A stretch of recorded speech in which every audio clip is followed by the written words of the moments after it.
Probably pretty far out too. You can go out pretty far and slow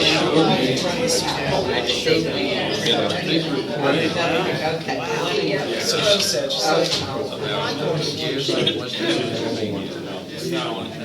That's okay. I'll live.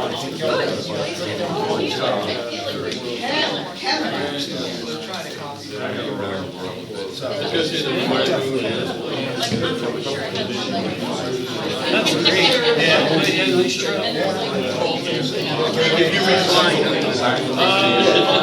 Probably not till after my son finishes up college, so he might spend in May. Somewhere there, thinking about it. You know, he wants to do a fishing trip with me. I'm going to try to do this maybe out of the Carolinas or something.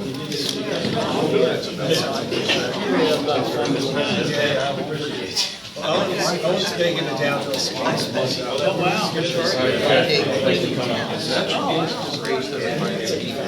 He said it's really nice. Yeah, you can. You sure can. How are you? Nice to see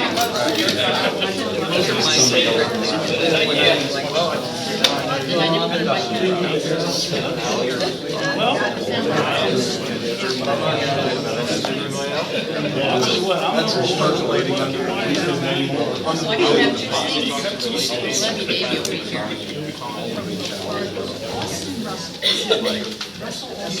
Austin Russell. Yeah, it's his last name. Yeah. 280 first names. I know, I can't remember time. Yeah, he's good.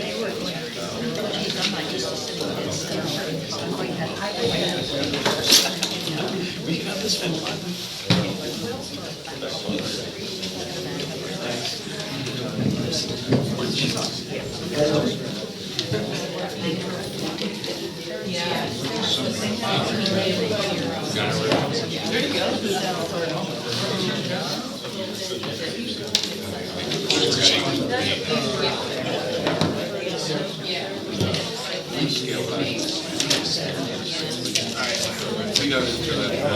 What's that?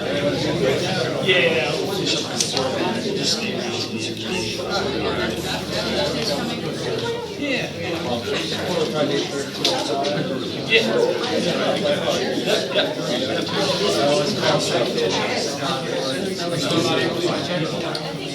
You know how to get them all. Hello?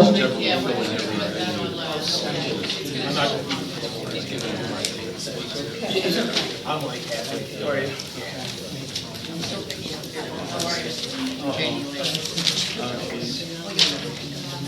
Yeah, that's a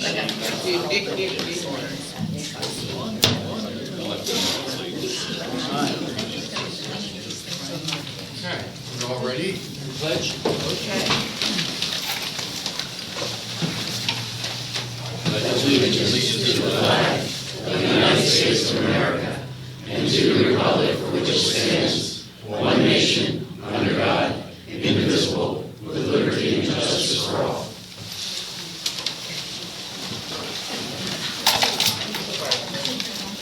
I'd like to call the meeting to order, and the first announcement is on executive sessions, January 29th at 1 p.m., February 5th at 10 a.m., February 10th at 10 a.m., and February 18th at 10:30 a.m. to discuss personnel matters.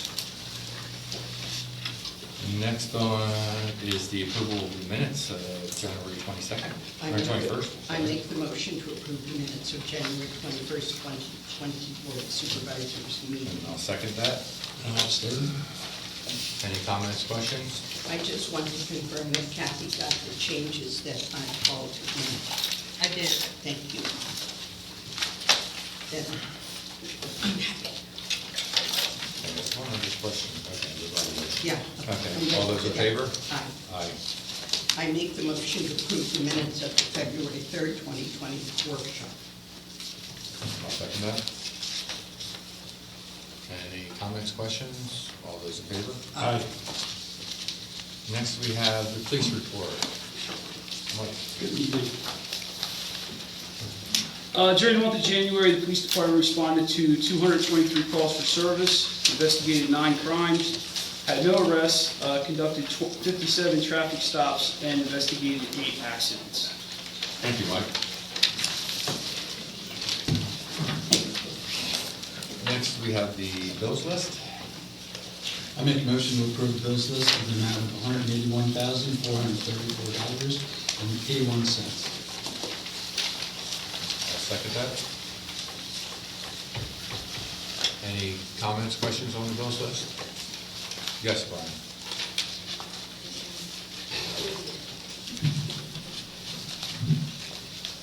I can't see in my notes right now, but I had a question. There's something like $14,000 that's going to reclaim for the thing. About what percentage of completion does that take us to? 2%, 2%? yes. Okay, thank you. You're welcome. Harry? Yeah.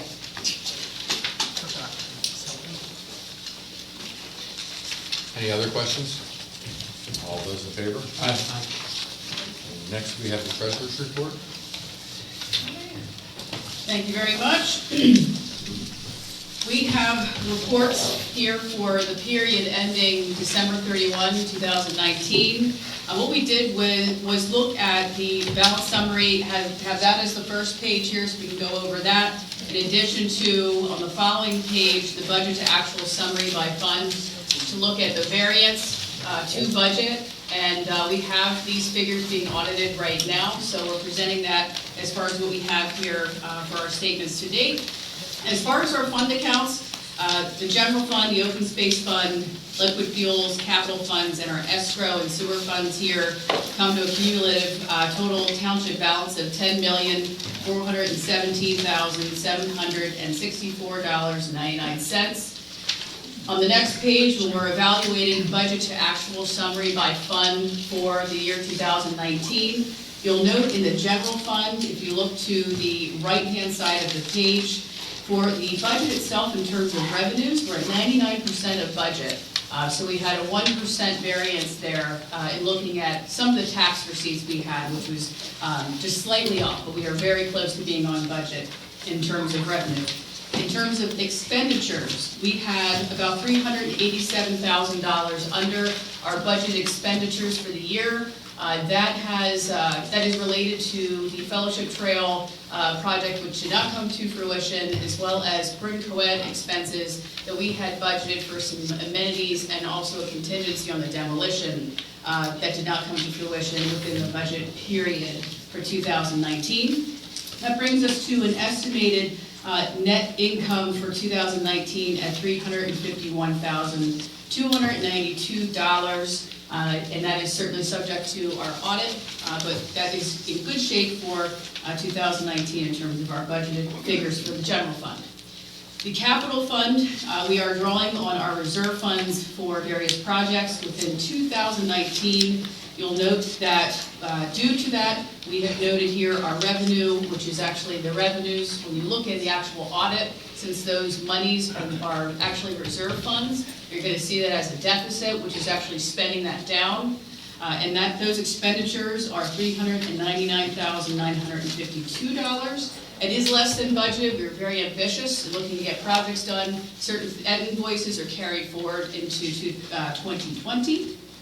The open space fund, we had 7%, 107% or 7% above our actual on our revenue that was received. So that is a positive. And then on spending, we are below figures estimated, and that is due to the fact that our demolition project is taking place this year in 2020, which brings us to a good net moving forward in 2020. Liquid Fuels Fund, we received our state allocation, spent down almost close to the exact same figure. Do have a few expenditures over our budgeted amount for the expenditures for 2019. And as far as the sewer fund, although the $55,000 figure we have here for operations That was taking into consideration the Courts of Chester Springs Sewer Plant, which we thought we would be having that dedicated over to Bucks County Water and Sewer Authority mid-year, and we are still working through that process. So this gives a snapshot of our activities for 2019, and the township is in a good financial position moving forward. We have also provided, which we do every month, is the detailed ledger of the finances for the December period and budget period in full. Thank you. Thank you, Erica. Any questions for Erica? And moving on to the manager's report, Erica. Thank you. The township held a very good, very well-attended seed swap event. That was Saturday, January 25th here, sponsored by the Sustainability Committee and the Chester County Agricultural Coalition. It's a great job to everyone involved volunteering with that. I know a lot of exhibitors and attendees were filled in this room for that event, and I know that planning is underway for next year's already. The Parks and Recreation Commission Community Day Subcommittee is actively working on this year's event. Community Day is scheduled for Saturday, June 13th, and that'll be 10 a.m. to 3 p.m. at Evans Park.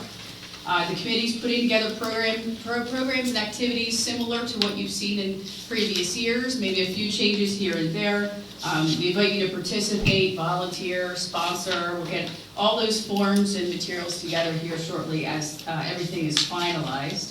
There will be a 5K event as well, walk, run. That'll start at 8:30 a.m. here at Evans Park the same day. Plans are underway for a West Vincent Township first annual Earth Day cleanup event to be held during the third weekend in April. I know they're still working on a finalized day and time, and there's been a lot of good energy. I know the workshop, there was a lot of ideas presented regarding that event. It will include roadside litter cleanup, stream beds, woodlands. I know some discussion about educational opportunities for stewardship of natural land, so there's a lot of good synergy among this group. The next volunteer meeting will be Tuesday, February 25th, 5:30 p.m. here at the Township Building. In the Building and Zoning Department, we have 21 permit applications processed in the month of January. As reported in the Finance Department, our year-to-date versus actual December 2019 reports are complete. The auditing firm is done their fieldwork for the 2019 audit. In January, the Public Works Department completed several PA1 calls and graded several roads here: Beaver Hill Road, Bartlett Lane, Black Horse Road, St. Andrews Lane, Redbone Road, and filled potholes on several roads, including Flowing Springs Road and Hilltop Road. The crew salted and plowed roads in response to a winter event on January 18th, 2020. And as potholes are emerging, and I'm seeing it myself, please let us know of those locations. And we also encourage you to contact PennDOT on state roads at 1-800-FIXED road. Lastly, the contractor for the Brinquet demolition project is very much actively underway. The silos are down. Building 1, which is the center building, the Cow Palace, the columns are down. If you drive by, you may be able to see that. So they're really working hard on that project. Thank you. Thank you, Erica. Yes, Brian.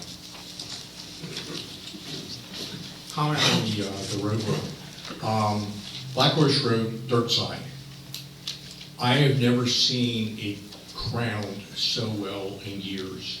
And the other thing is, the surface, it almost looks like it's been rolled because it's packed, it's solid. There's not big chunks or little chunks, flopping around as you go down the road. It's really impressive what the road crew has done, at least on my road. I can't speak to others. Thank you. I'll pass it along.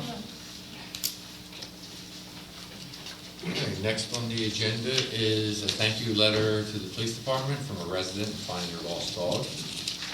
A letter of appreciation from Upper Yukon Police Department. A thank you letter to the police department for help with road closure for movie filming. Yes, Brian. What road was closed? Good question. What is it? Flint Road. Flint Road. Flint Road, okay, thank you. Do we know what type of movie they were shooting on? A country western, thriller. Romantic. Are we going to have an announcement when it finally is produced out there? I'm sure we'll hear back. Okay, thank you. Thank you. Okay, on subdivision land development, we have Weatherstone Town Center Phase 1, Wawa final escrow release request. I make a motion to approve the Wawa final escrow release request in the amount of $432,419. I second that. Sorry, I forgot. Any questions, comments? All those in favor? Aye. Next, we have National Land Flint Road parking lot escrow release. I'll make that motion to approve the 1805 Flint Road Natural Lands Escrow Release Number 3, final in the amount of $18,890.11. I'll second the motion. Any comments, questions? All those in favor? Aye. Next, we have a zoning hearing board application for Feather Lot, 1147 Hall Road. And we're just acknowledging the receipt of that. Has the date been set? Is it tentative for March 31st? No, It is scheduled March 31st, 7 PM. Yes.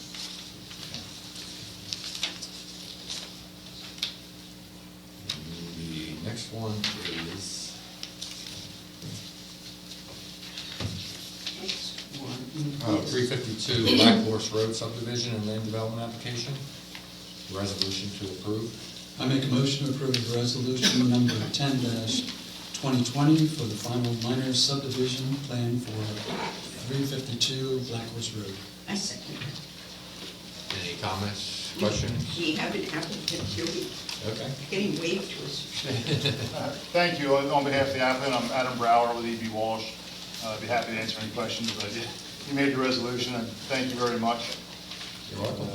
But if there are any questions, we'd be happy to answer. Anybody have any questions? No. Don't? No. Thank you very much. Sure. All those in favor? Aye. And under old business, we Aye. have, I make the motion to authorize the solicitor to draft an anti-discrimination ordinance. I'll second the motion. okay, Chris is here to discuss it. If you have questions, right? Sure, I'm Chris Carroll. I'm basically a lifelong resident of West Winston Township. My family moved here in 1973. I've always been a proponent of basic human and civil rights, and I think it's time to step up to the plate of the township and do the right thing by extending that, because the state and the federal government have failed to do so. So I brought this to the attention of the board a couple of years ago, and it's been going back and forth. It's a slow process, but basically we need to follow the footsteps of dozens of our other Pennsylvania municipalities and boroughs and add protection for lesbian, gay, bisexual, transgender, intersex, asexual people, and also to marital status. I don't know if you're aware, but in Pennsylvania, it's perfectly legal to discriminate against people based upon their marital status, whether they're single and living together or as a married couple. You can legally deny them service. So that's basically what I've been proposing to do. And it does not grant anyone any kind of special rights. It basically just brings the code up to date, and everybody gets the same basic human and civil rights. And that's why I've been nagging the township to do this for quite some time. So I sent the board, in preparation, links to documents regarding this matter. I can send it to anybody else who'd like to see the information I sent out. We'd basically be joining Class A cities like Philadelphia, Harrisburg, Allentown, Pittsburgh. We'd be joining boroughs like Westchester, Phoenixville.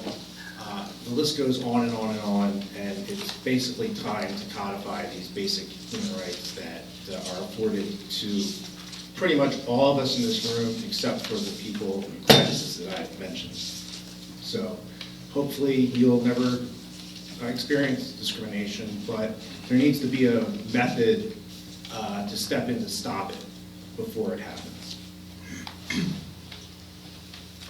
That's all. Thank you. Okay? Yes. Would you mind expounding a little bit on where the gap might be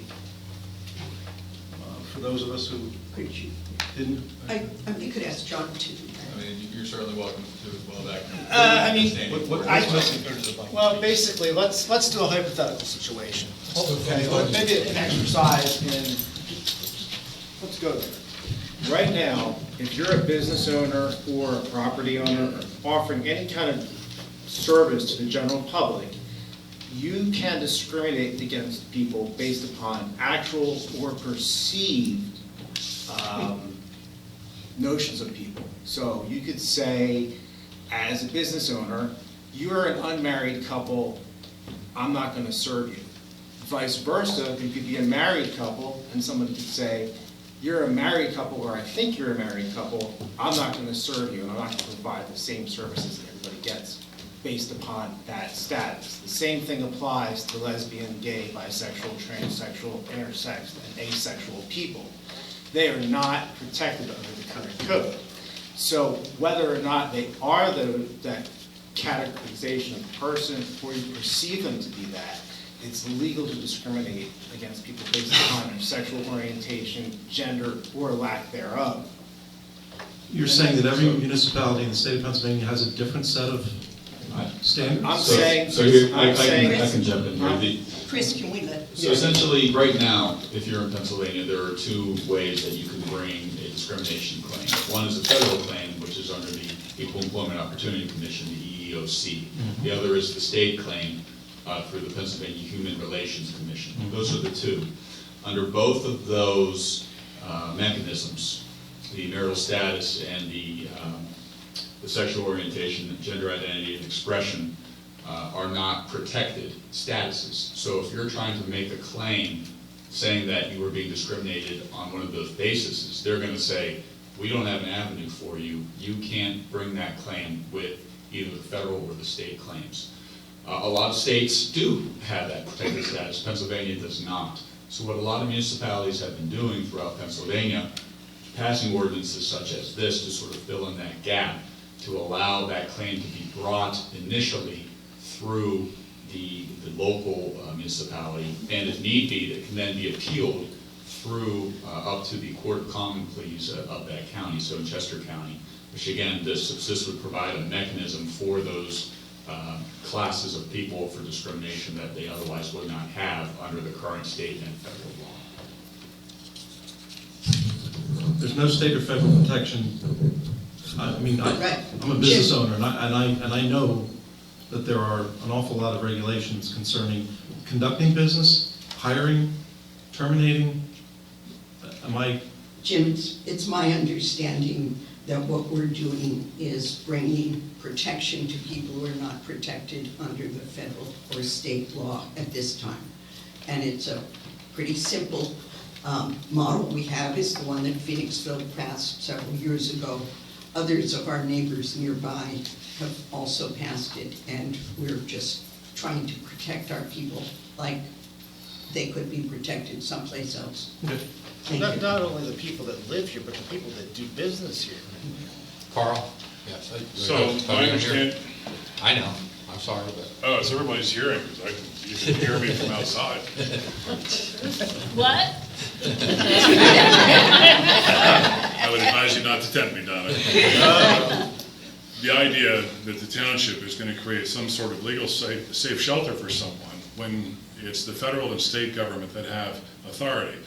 The township isn't going to provide cover for anyone.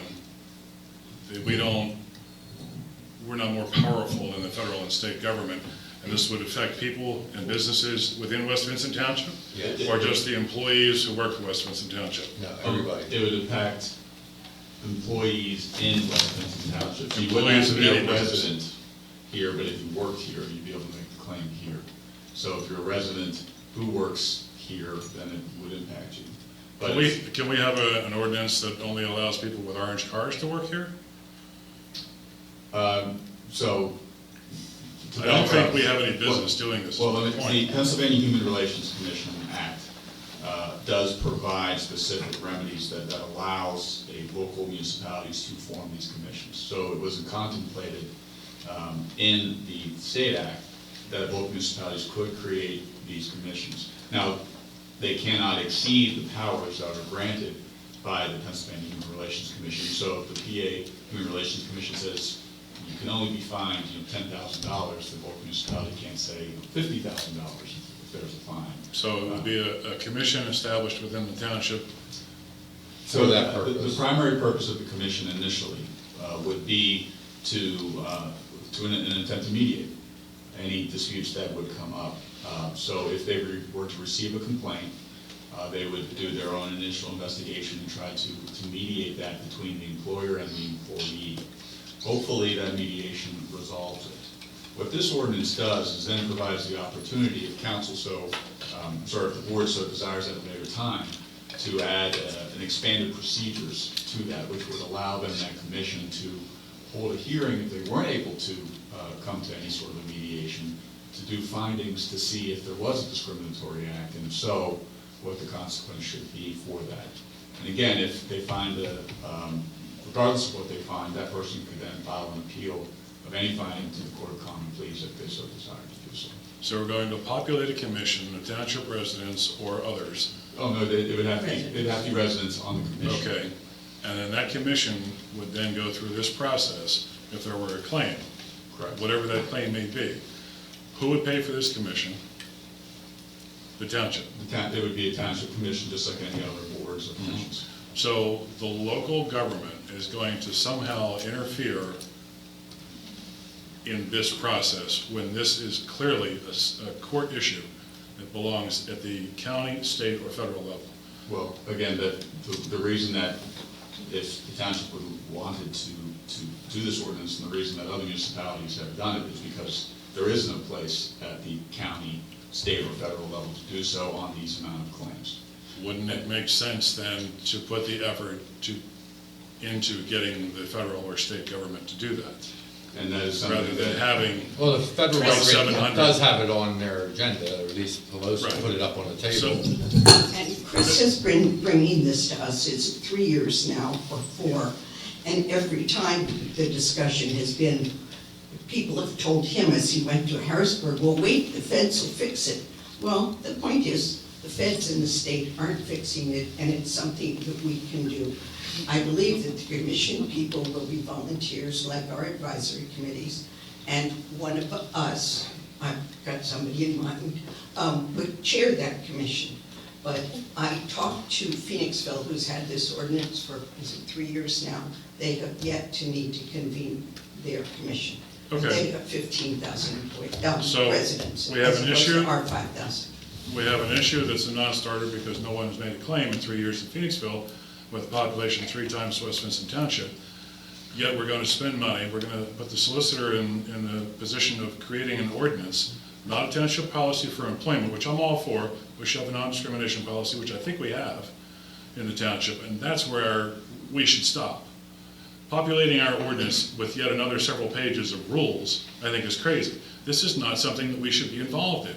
I'm all for anti-discrimination.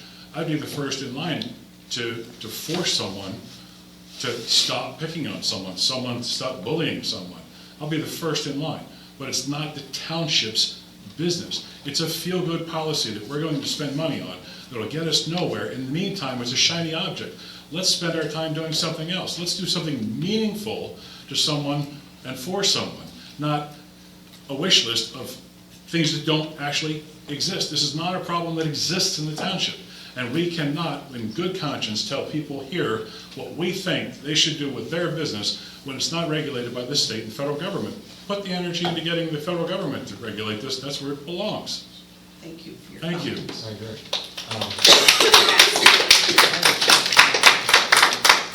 As you know, I've only had one issue with it, and that's the identity part, the self-identity. And Martha's coming up in Paris. I'll let Martha go first. Sorry, I take a while Yeah, to it's walk. okay. Don't have 2 good legs.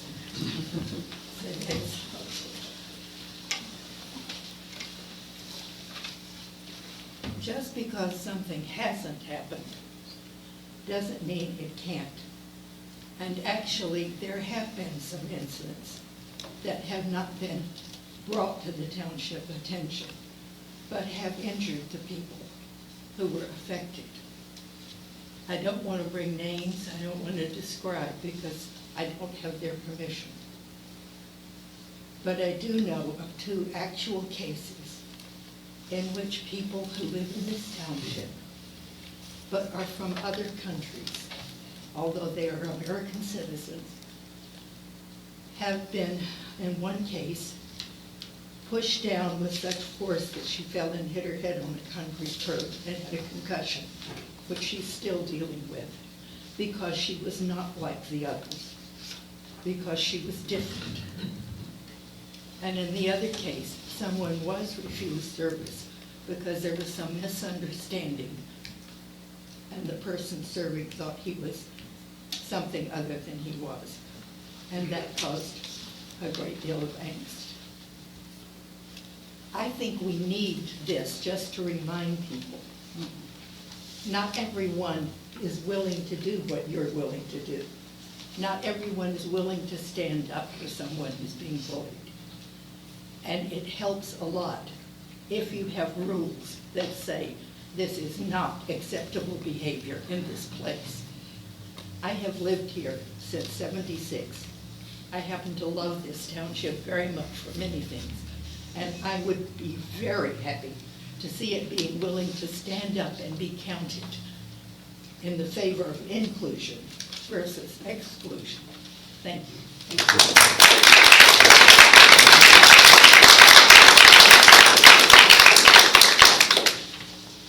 I think the first instance of that would probably be assault, wouldn't it? Was it reported to the police? No, Wasn't reported to the police. the family felt this was of a child. Are you allowed to address someone in Well, okay, I'm sorry, I was just wondering about that. Okay. Well, then I had a question actually for Chris, but I can't ask him, or can I ask him? You can ask me anything, Barry. You Okay. might, I mean, you and I get along, so it's no big deal. You know? Never said we did? No, just saying, I mean, listen, everybody here is civil, and that's the society that we should live in, is a civil, society that hashes things out like this, so fire away. Well, thanks for the lecture. I'm not lecturing. All I have is a question. The question was, you specified in this that this had to do with treatment of people, but it sounded like it was, you said service, not employees, you said service. Is that? It's including. The attorney was talking about employees, not service. I think maybe it's a question then for the attorney and not for me. Well, I was asking you because you said service. Both. Is it service? Yeah, he said service. So if it's a customer that walks in, my fear on this is if it happens to be service, any business owner, like the gentleman that stood up a little while ago, we have to deal with the perception that somebody perceived that we perceive them as something else, which becomes quite confusing if somebody gets the belief that I or somebody else waiting on them thought something of them, which may not be true. People's perception is their reality, but that doesn't make it the truth. Did you deny them the service? You're talking about something that's fictional. I'm. Okay, Chris, you want to get up there if you were going to go back and forth? Yeah, I'll go back. Thank you. You're twisting my words. I'm not twisting anything. I'm asking you. No, I'm saying that if you deny somebody service based upon your perception of them, or the fact that you know that they are identify a certain way, it should be illegal. Okay, so you're reading it again. It's a perception. If That you customer are- is perceiving no, you are- that I think a certain way. I may be Did you denying them deny- service for another reason. You can deny them service for something that is not codified. That is correct. Right. Go ahead. And then their perception is, I may not even know what they, I could care less what they are. Their money's green to me. That's My what. problem is, any business owner, it could be Chris Bechtel at Ludwig's, it could be anything. They may be not denied service for some other reason. They may have been thrown out 2 years ago for public drunkenness. But then somebody comes back and says, oh, they didn't provide me service because of whatever sexual orientation it is. I don't care what it is. But they threw them out for another reason. Now we're in front of a commission to deal with this type of thing? because of somebody's perception? The lawyer's bills alone, you know how hard it is to run a You business? could be at the state level because an African American thinks you deny them service based upon their color when you deny them service based upon something else. Fantastic. Well, there's no need to add a second layer to this, or a third layer, or whatever this may be. Yeah, yes, there is. Okay, Sorry. this is where we disagree, Yep. simply because their perception of what they believe my perception is could be two totally different things. And I think it's something that if they want to do something like that, take it someplace else. I don't think this is the township's, There's no other place to do it, Barry. this is not the township's issue. Gentlemen, my motion is to ask the solicitor to draft an ordinance for us. I would Once recommend it- against. Thank you for your time. I appreciate it. Thank you. But Barry, let me finish. You'll have plenty of time when we have a draft ordinance and when we have a hearing to adopt an ordinance. There will be plenty of time for people to review what's written and to comment on it again. Okay, I'll add one more time. So it's not employee, it is employee and service. The terms of what it covers is employment, Mm-hmm. public accommodation, Okay. which would be service at a restaurant, for example, and Which was- housing as well, Okay. are the three main areas. Essentially, the areas that are covered under the Pennsylvania Human Relations Commission or the EEOC. It's those same categories. All business services, all retail business services. Correct, with some slight exemptions for private clubs or religious organizations when it comes to,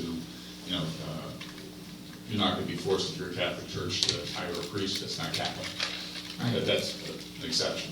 This is one more layer that makes it more and more difficult to operate a small business, even a large business. And anybody who's in business understands that, especially when you're dealing with the public arena, it becomes more and more difficult. So when people think about how expensive it is to operate a business, the people that aren't in it don't understand it. It just becomes more and more difficult to actually operate. Thank you. Can I comment, please? Please. Then you're next. The National Association of Realtors is the largest political action committee in the United States. They have adopted this policy, okay? So you're telling me that all these millions and millions of realtors are wrong to adopt this policy? I think there's a major excuse here. I mean, you could say the same excuses were made about African American people in the 1960s, and we went ahead anyway because it was the right thing to do. Figure it into the cost of doing business, buy proper insurance, and move forward. Yes, Brian. My question is actually directed to the solicitor on this one. Barry brought up the issue of the customer comes in, perceives that Barry has a perception and goes against him. In litigation or things like that, where is the bright line of how it is determined that the person that was supposed to present the service but refused it, is it determined that that was due to his perception of the person who came in, the customer? So whether it is what's currently existing under state or federal law, or if it was something that was added through this ordinance, it would all be through the investigative powers that normally start. So when someone makes a claim, whether it's a state or a federal employee looks into that claim, tries to determine whether or not there's truth or validity to the claim. If there's not, then that matter is terminated. They say there's no truth to this. Well, obviously, the same would happen here, and it would also give an opportunity for the other party to respond to any accusations to provide their side of it. So it's almost answering that complaint. There's then a determination as to whether it reached a certain level that allows that complaint to proceed. And again, here, and I think this is something that the state and federal government tries to do, that proceeds through potential mediation. If it seems that there could be an issue that needs to be mediated. So that's how the commission would then get involved into it. I don't think you quite answered the question. You then said the investigator goes out and looks into this, etc. What is the criteria that the investigator is looking for to determine that there is a problem? So they're looking to see if there was an act, a discriminatory act, that's based upon one of those protected classes. Whether or not there's a basis to determine that a restaurant business owner or employer's decision to take a negative action against that person was done through for purposes of discrimination and not through a valid issue that has nothing to do with race or gender or sexual orientation, whatever the issue may be. I'm not sure how it's sort of. They're going to have to look at the facts and what's available there and talk to all parties involved. So that's what I mean by investigation. And again, talking to the person who's accused as well. So that's how you would resolve any issue when there's any accusation. To me, when you do an investigation, you're trying to see if some line is crossed. If a person comes in, I'm going to go and pick on the Pakistanis for whatever reason, and they come in and they're disruptive, their family, has people running around, there's other customers are coming in, the other customers come up to the counter and say, listen, I'm not going to come back here because this is just totally disruptive. And then the person goes up and says, hey, you're going to have to get out of here.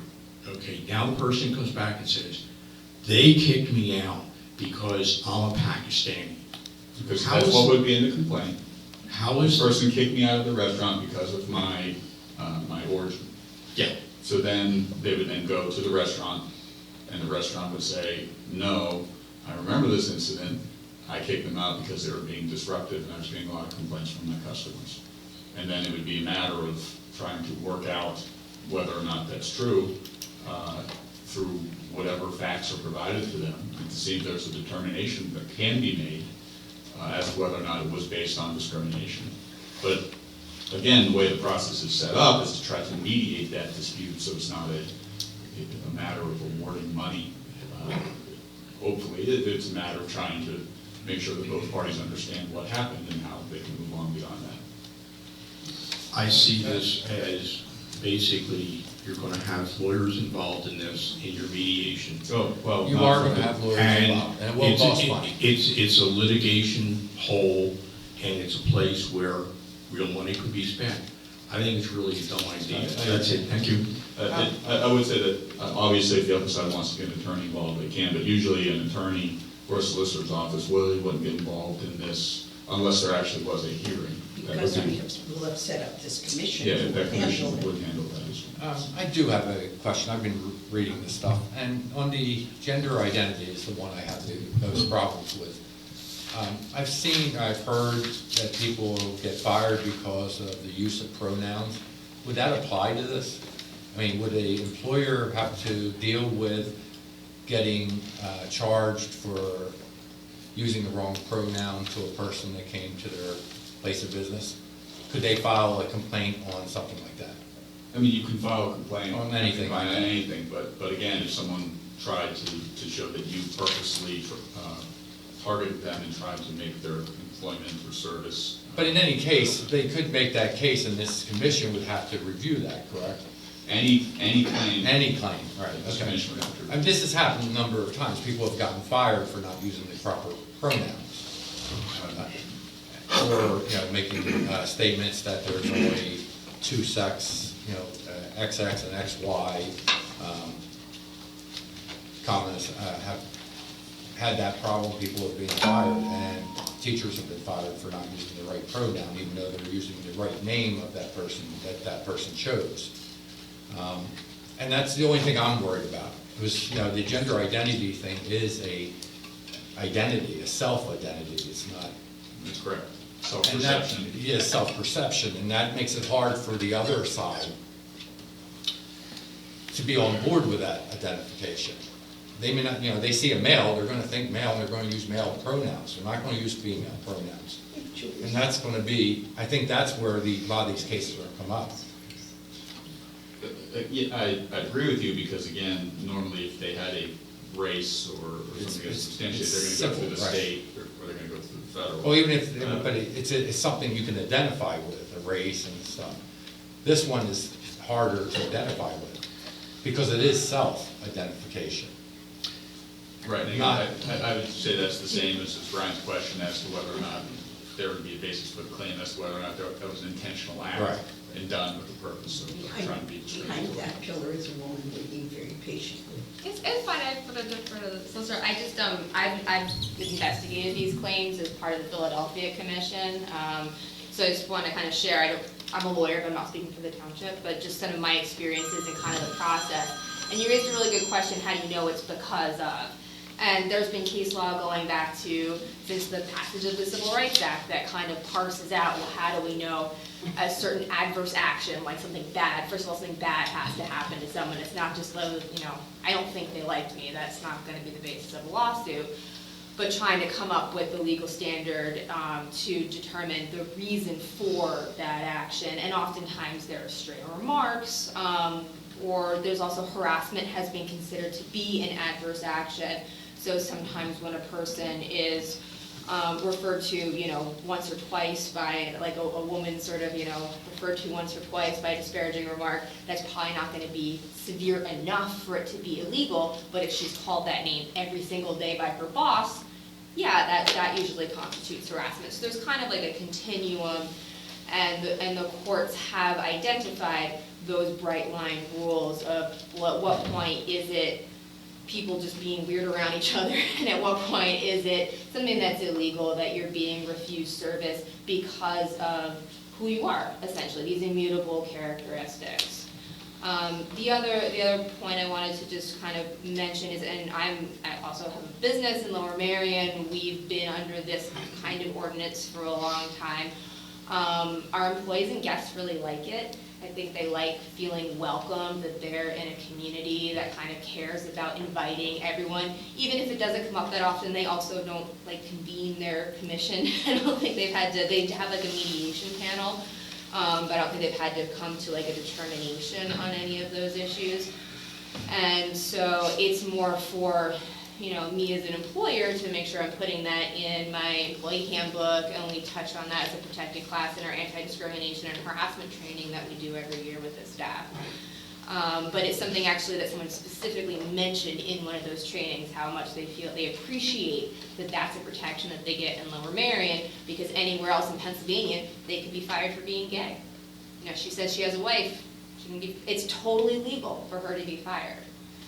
And I think, thank you, Chris, that was the other thing I wanted to say, for bringing this up, because that's kind of hurtful, that we live in right now in West Vincent, it's perfectly legal to fire a woman because she has a wife. Yep.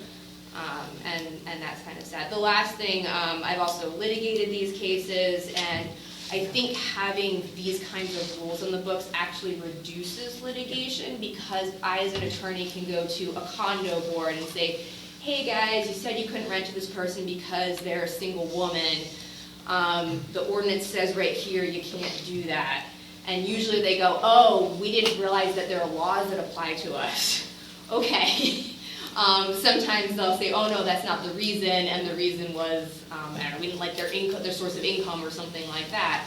But having those kinds of rules on the books then really does make it actually easier for everybody to kind of come to an agreement without having to go to court and litigate over it. Because most of the time, I've worked in the nonprofit sector where we represent low-income people, but the only people who actually have the money to go litigate these cases aren't the people who are most often in positions of power who are getting discriminated against. So they don't actually come to the courts very often in the first place. Thank you. Thank you. Yes, sorry, Barry, he was next. Well, he was waiting. Go ahead. I'll just be 1 second. Yeah, 1 minute, we can't have Yep. multiples. Mike, you brought up what I was going to bring up in the case just a minute ago, where you were talking about the anti-discrimination if you're black or something like that. Like you said, they can identify that. I can't identify somebody because they believe there's something else. I have no ability to do that. And there was a case, I read a syndicated columnist several years ago.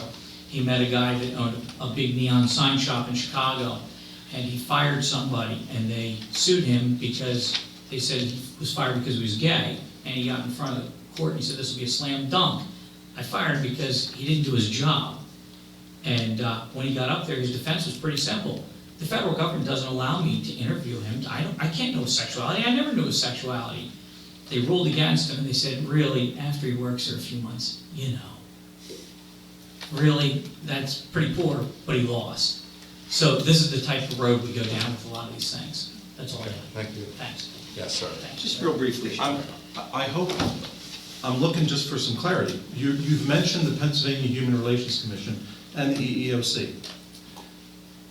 This commission that we're proposing for the township, if there was a violation, let's say someone filed a violation, someone went into the Wawa and felt that they weren't taken care of, they come to the township, file a violation.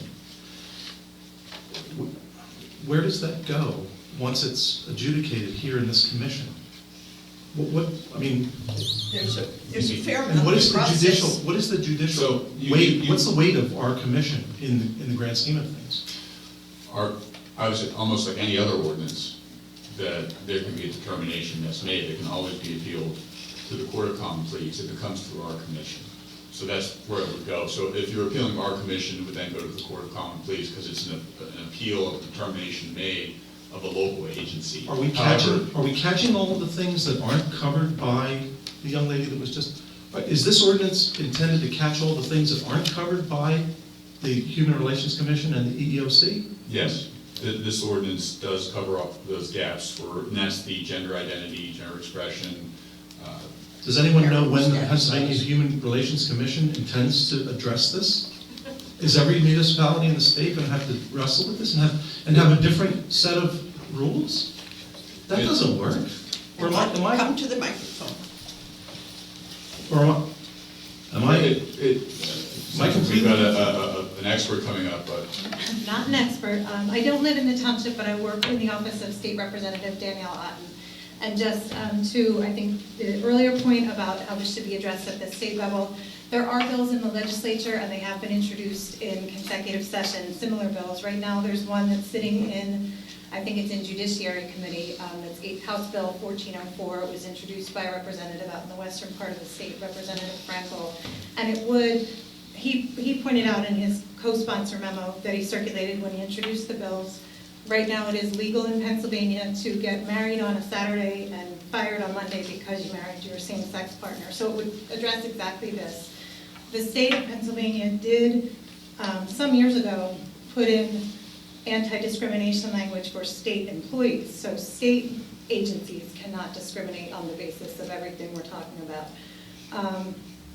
And I just want to make clear, Rep. Otten would not want to interfere in the township's decision, township's business. I'm just trying to provide some perspective from the state level. I think there has not been, I guess the legislature that's been in place in Pennsylvania for the past several decades has not been eager to pass this kind of anti-discrimination legislation. I think that's why Chris has brought it up. What I think one thing that can help get legislation like this through is when the state can see, okay, Philly has had these ordinances for years, Allentown's had them for years, Harrisburg's had them, and 73 rural or semi-rural townships have had them, and businesses stayed in business, and you know, it kind of shows it helps the legislature maybe be eventually less scared to take action. Wouldn't our energies be better spent at the state level? No. We don't have. Well, if I could give some perspective on that. Could you give your name for the Oh, sure, I'm sorry. My name is Beth Brindle, and I'm Chief of Staff for Danielle Otten. Right now, you have a state representative who has co-sponsored that anti-discrimination legislation. She's a supporter of it in the House. You have a state senator, I believe your state senator, here's Katie Mooney, who has co-sponsored similar legislation in the Senate. So they both support it. Certainly, you could, write to call whatever the judiciary chairs, the chairs of the Judiciary Committee. There are similar bills in the Labor and Industry committees, and I think there are even some in the Education Committees dealing with public schools, discrimination against teachers, students. So people are addressing it in the legislature from different angles, but in the current climate in Harrisburg, the current majority party in Harrisburg, it's not it's not likely to move, and I think that that's why sometimes this, sort of the more grassroots approach can be a way to, you know, just give it more, you talked about it, I think, being a feel-good bill. Somebody did, I don't know who that was. But I just think it can be more than that. It can be, it's sort of a statement, but it's also it's like a, I don't know, sort of a proving ground. If you can do it and it works in all different communities, it's less scary for the state to do it. I think sometimes the change, the civil rights, the equality has to come from the ground up. Thank you. That's how I see it. I see it as making a statement about the kind of community we want to be an inclusive community. I don't think any resident with any sense would argue that point. My point is, when all these different bills and ordinances bang into each other, then what happens when you do a very carefully crafted ordinance, and now that in a year and a half from now, or 2.5 years from now, the state passes something, and the two of them conflict with one another. Now what do? Do we throw ours out the window? Do we, like... Well, there's shouldn't be a need to do that. The way that this ordinance works, and again, is there a template? Are we using a template? We are using Phoenixville's as a There model. there are model ordinances out there that most municipalities, or different versions of it, but it's generally the same type of a form ordinance. But your question is, there is conflicts right now. If this ordinance was to pass, this ordinance would address race, just like the federal, just like the state. And you can bring claims under all three of those agencies or commissions at the same time if you so decide to do so. Cross-filing, which is permitted through the state and the federal, you would also do the same here. And I think a lot of municipalities, I'm not sure if it's in here, has notices that are provided when a claim is made that you can make your state claim or federal claim as well. Okay. Just a quick point, follow-up. My issue is not with people of different whatever category. I have friends and relatives who fit just about all of these different categories. I'm all for inclusion. My issue is 2,560 municipalities having 2,560 commissions for this, 2,560 historic commission, 2,560 planning commissions, on and on and on. There's 2,560 municipalities in Pennsylvania. So that means there's 2,560 groups of people who aren't qualified, aren't trained, aren't set up, the staff's not set up, the rules are not in place, procedures are not in place for these commissions. When and if this ever does come up in the township, hopefully it never actually comes up, we have a group of people who are not trained, a group of people who don't have a set of rules because they haven't dealt with it yet. So the guinea pigs are going to be the first ones who have to go through this process. So that's not fair. This whole thing, we're chasing a rabbit down the hole. Sounds like you want to go lobby for this in Harrisburg so that we don't have those 20. I said a minute ago, I'm first to stand in line. Those who know me know you don't do anything stupid or discriminating or bullying in front of me. It's not a good, the outcome's never good. My point is, this is not the place. The township is not the place. We are not court. We do not have the potential to fulfill the obligation we would create by creating this commission. Thank you. Thank you. Okay. I make We have the, a motion. we didn't vote on it. Okay, all those in favor? Aye. No. Okay. And only because of the identity policy. I now make the motion to approve the $15,000 match, which has the County Vision Partnership Grant applications. Wait. Oh, dog park. Yeah, Sorry, it's an empty tab. something fun. I hope we can all agree on this one. Well, don't. Okay. You remember, years ago, I was a member of the Environmental Advisory Commission. For about 7 years I served, and it was great. Got to do stuff for the township. It's a wonderful experience. And at the time, I was really lobbying for a dog park. A lot of people in the township don't have the land to let their dog run free. Some of us are blessed where we have plenty of land and dogs can run around.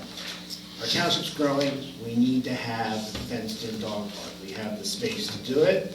I think there should be 2 at least 1 acre parcels each, one for medium to large dogs and one for small dogs, fenced in. It needs to happen. And I encourage everybody to come on up and support me in this motion that, I think the township should take part of the land that they have over in Bryn Coed and dedicate that to space where our dogs can run and socialize and play in a safe environment.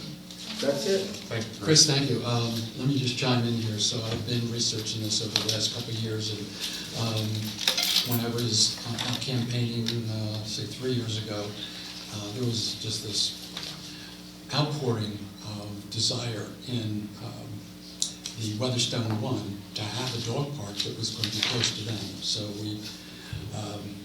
we ran through that, and it turned out that we just don't have the land area there for it. So you've brought up the 72 acres. Yep.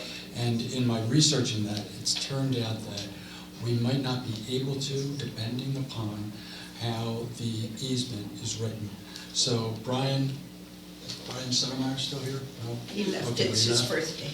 Okay, yeah. I was hoping to ask him. Anyway, in preparation for this meeting, I have gone to the attorney for Nat Lands, who holds the easement, and unfortunately, I was playing phone tag with the solicitor. She went on vacation, and so there's no answer for you yet. But I'll keep you informed as I go. So it's going to be moving slowly, like all things in government. If anybody would like to come up and comment on it, please support me. I need the support. I don't have a dog anymore. She was old and died a couple of years ago. But Yes, you have Bernie's support. I know. I have Bernie's support, but I want to hear from other residents, who think this is a good thing or a bad thing. Yes, Brian. It's a shame you haven't been at the last two Park and Rec meetings, because dog park has been a point of discussion, and they've been reviewing the various dog parks, where to put it and things like that. I suggest that you attend the next meeting so you can go and find out more about what they're talking about and present your views. Okay, thank you. First Wednesday, 7:30. Okay, can I read this now? This motion. Oh, yes, I'm sorry, yes, we're on number 14 now. Okay, I make a motion to approve $15,000 match for the Chester County Vision Partnership Program grant application, spring 2002 round. And this is a proposal to do a master park and trail plan for the township. Look at all of our various bits of parks and bits of trails, catalog them, look. We're aware that we have a lot of trails. They're not all mapped well. Some of them are private, some are public. Lots of them have gaps. And so the concept of doing a study of all of our trail and park system together. And one of the things we'll be looking at, I'm sorry, Chris left already, is what other amenities we might want to have in the township in our parks, and which park might be most appropriate for something like that. We're applying now for the grant. We will solicit a vendor of consultants if we get the money. I'll second the motion. Any comments or questions? All those in favor? Aye. Next on the agenda, we have Ready for 100 resolution, supporting 100% renewable energy future for 2020. I make a motion to approve the resolution number 12-2020, the Ready for 100 resolution in support of 100% renewable energy future by 2050. I second. Okay, I have a problem with this. None of the experts, REN 21, anybody out there does not have confidence that it's even feasible to get to 50% by mid-century. And yet we're going to sign something saying that we're thinking we can get there 100% by 2050. And it seems almost impossible to do. I mean, if it was written in a way that made some sense or had some accountability to it, I would support it, but I can't support it the way it's written. Any comments or questions from anybody else? Yes, sir. I'd like to make a comment first that this resolution was drafted by our EAC and fully supported by our Sustainability Committee. So 2 of our advisory committees have brought this forward, and it was discussed at our February workshop at great length. We had a very good presentation on the concept. And the first step of this is a study when there's no I know, but mandate. it shouldn't say 100% because it's not possible. So why would you put that in there? That's the name of the initiative that we would use to guide our study. No, that's already 100. This actually reads to support 100% renewable energy future by 2050. No expert out there would say that that's possible. Yet we're going to write and sign something saying that's what we're committing to. It's just wrong. Yes, sir. I think, well, first of all, in my humble opinion, the presentation that the nice folks from the Sierra Club gave us at the workshop, And township residents. well, but they Sierra Club did they the initiated, presentation, yes. was, could have been much better prepared, in my opinion. I don't think they answered a lot of the questions that the township residents had, who had questions about it. My question is, what is the force of supporting? The key word here is to support. This is an alliance of municipalities who are supporting an effort to strive to get to 100% renewable by 2050. I agree with Mike. I agree with you 100%. 100% agree with you that 100% is not going to happen. But more importantly, what is it binding us to? Again, it's like, unfortunately, it's similar to the... Well, it doesn't bind you to anything, but This is in the future it will. the short form of the title. If you read, therefore it be resolved, West Vincent Township will join in other town cities on a national movement to transition to cleaner renewable energy community-wide and complete the transition of cleaner renewable for electricity by 2035 and 100% renewable for heat and transportation by 2050. So it's a scope, it's a focus of certain stretches of our energy use. But this is a goal. It's not a mandate. It's to look at how we are living now and see if we can improve on that. As we discussed at the workshop, we're living in Chester Springs, Flowing Springs. We've got a property on Hollow Road that is all spring. What is our geothermal potential here? We know that we're not suitable for wind, but what are the things that might benefit the township business and the township residents in reducing our energy use? So why isn't the Sustainability Committee working on that, finding us things that we can do and work towards those things, the goals that are actually achievable? That's what we should be doing. Well, this is going to help us identify those goals. Now, this is going to put us in a position that later they're going to come back and say, well, you guys kind of agreed to this, so let's institute some of these changes that will get us there. But the problem with getting there is the cost to get there. Now, you can get to 100% renewable energy in this country if you want, but the cost would make everybody poor because the storage capability and the cost of storage of electricity for when the times that these things can't produce energy is enormous. It's just, it's not feasible now. Well, that's right, now. Well, that's So the thing. so you keep going when things are correct. I mean, our technology is there to do it. You're young enough, you'll probably see 2050. I might not, I know. but I have great faith in the changes in technology that are coming in the next 30 years. Our government, which is in front of us and is here, we're the government of West Vincent Township. I'm personally, I may sound selfish, I'm not worried about what New London Township is doing or what some other town.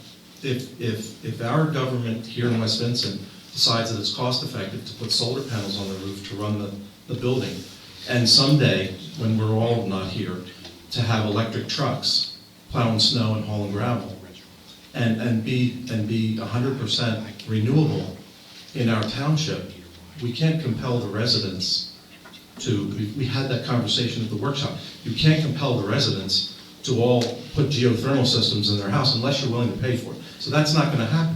My point is, again, I think we're biting off a very large piece of an apple here, where if you want to really do something here in the township that's renewable and sustainable, we convert our systems when it's cost effective, and we can say we did it. This, to me, is almost, we're signing up with the cool kids. We're signing up with the cool kids. I want to know, I would like to know what the force of law is down the road, as Mike said. Well, All of a sudden, down the 3.5 road. years from now, they're going to come up with something, and it's going to cost us money. By the way, Jim, we have solar panels on this building. That's awesome. Thank But you. those are the things that we can actually do today to reduce our carbon footprint here in the township. Yeah, you're speaking as though it's a mandate now or that we're striving for a mandate, and that's never been brought up. So it's not a mandate, it's just a goal. It's a study. We're going to strive towards that goal. Sure. And this is the But first why? impetus to do this. What's the purpose of it, if you're not gonna do anything? The idea is to do things. Well, To have you a as an plan and individual, to. you've already done as an individual. I can't believe you're sitting here and arguing. That's a personal choice, I'm not I gonna understand force somebody that. else to do things. We're not going to force anybody to do anything. No, not right now. But by doing this, you've made a statement that the government here is behind getting to this goal. And to get to that goal means that you're gonna now have to write things into the zoning and the other things that force people to do certain things to achieve those goals. You're starting the process by doing this. I don't know You're setting it I don't up. know where you're getting that idea that we're starting the process to mandate. Okay, just so why are we doing by it? setting some goals. Why are we bothering? Giving us something to strive for. We have something to strive for anyway. I mean, I don't understand. I don't need a piece of paper to sign to strive for things. You don't need it either. You can just put solar in your house. I did too. I didn't need somebody to tell me, oh, this is what you should do.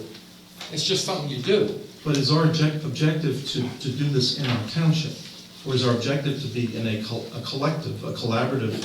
Our township. Well, Ready 100 is a little bit bigger than our township. This is a collaborative thing amongst a lot of municipalities, am I I think we correct? could let Kathy talk to Ready for One. I think it's real In my wide, mind, actually. it is a framework that we in the township will use. We don't need to go influence outside our borders, but we might learn from people outside our Right. borders. We've got offers from Westchester. Advantage ahead of numbers, us, and- volume, and- cost effectiveness, of And course. we can learn from them. We don't have to start from blank paper to invent this. Our proposed resolution also includes that this group that would be working on it would update at least twice a year on the progress of milestones. So we would be, this whole governing body that you identified, we would be kept up to date and be included and be a part of the conversation. Yes. Oh, Sonny, your second? No, I think Ted's next. Okay. A couple of people have said that 100% by 2050 is impossible. You're wrong. Well, all the experts say that, but go ahead. No. Quote me some experts that say that. Well, all the ones that are on REN 21 are a group of people that said that the probability is next to zero to make it by mid-century. They all believe it can happen, but not by mid-century. Well, if it was a near miss, we would still be gaining an awful lot. Geothermal has a wonderful way of lowering where you are, so it's 100% of a smaller number. And that's a practical. We're at that. And we have in West Vincent some geothermal homes. The physical environment of West Vincent is conducive to geothermal. Geothermal, you still need electricity to use geothermal. It requires electricity. Yes, and that, you can get that from solar. Yes, you can. Okay, that does not, well, geothermal works pretty good, but then if you're powering it by solar, then you need storage for the nighttime to run that geothermal. Okay, storage is very expensive right now. You know, batteries are very expensive. And that's, I think, the stopping point of why it's hard to get there, is because of the storage problem. Okay, well. Thank you. I think think it's achievable. I think that someday it will be achievable. I do agree. Sorry, I grew up in the 60s, and we got to the moon, and we did all sorts of things that were impossible. And I was really proud to be an American, and this negativity is just kind of very upsetting. So Scotland exceeds in production their energy supply, and Portugal does. And for Americans to sit here and say we're too stupid to do it by 2050 when other countries are doing it, and I just find to be very discouraging. And I have a great image of our country and the brains we have and the science education we have, and I just wanted to speak. Thank you. Thank you. Yes. Hi. So I'm Kathy McDevitt. I was one of the presenters at the lab, at the workshop. I'm also with Sierra. I'm a resident of the township and also a member of Sierra Club, so that's how I'm right in the intersection here. At our workshop meeting, you asked why we didn't just submit a plan, and you're asking that now. I think that all this discussion, we're seeing why we didn't do that, because it's a very complex problem. At the last meeting, there were people bringing up questions of expense. We don't want to put undue expense on the residents or on the township. We also want to preserve open space, so we don't want to be plopping solar panels just anywhere and using up all our open space. There was also a gentleman talking about his historic home, that he didn't want to ruin that with solar panels and aluminum windows, and we want to take that into consideration too. And then there's the technical expertise. I am not an energy expert, so I would not be able to create a plan that would take all this into consideration. So what this resolution says is that we want to set a goal, and the goal of 2050 is set by the climate change scientists who say that's what we have to do in order to reduce the impact of climate change for future generations and current generations, for those who might still be around then. So that's how that data set. So we're going to set a goal to achieve 100% renewable energy by 2050, 100% electric by 2035. And then the resolution also says we need to create a team that will make a plan. And all these discussions about if it's possible, if it's not possible, do we use geothermal, solar, wind, that's part of the plan. So we need to carefully consider all the different aspects of our township to make a plan to achieve these goals. And we want to involve the community as well. And I agree, but we already have a sustainability committee, and they could be charged with this plan, or this thing. We don't need another one. I don't know if we have the expertise to do that, though. Well, I mean, okay, I'm a member of the EAC too, just Okay, keep so forgetting if we do another one, are we getting these experts from our community? Well, then that's the good news, is that through Ready for 100, there are a whole bunch of different communities that are doing this already. Right. Westchester, the Community of Governments, is creating a plan. They actually hired contractors to come up with their plan, and they've made it public, so we can use their information.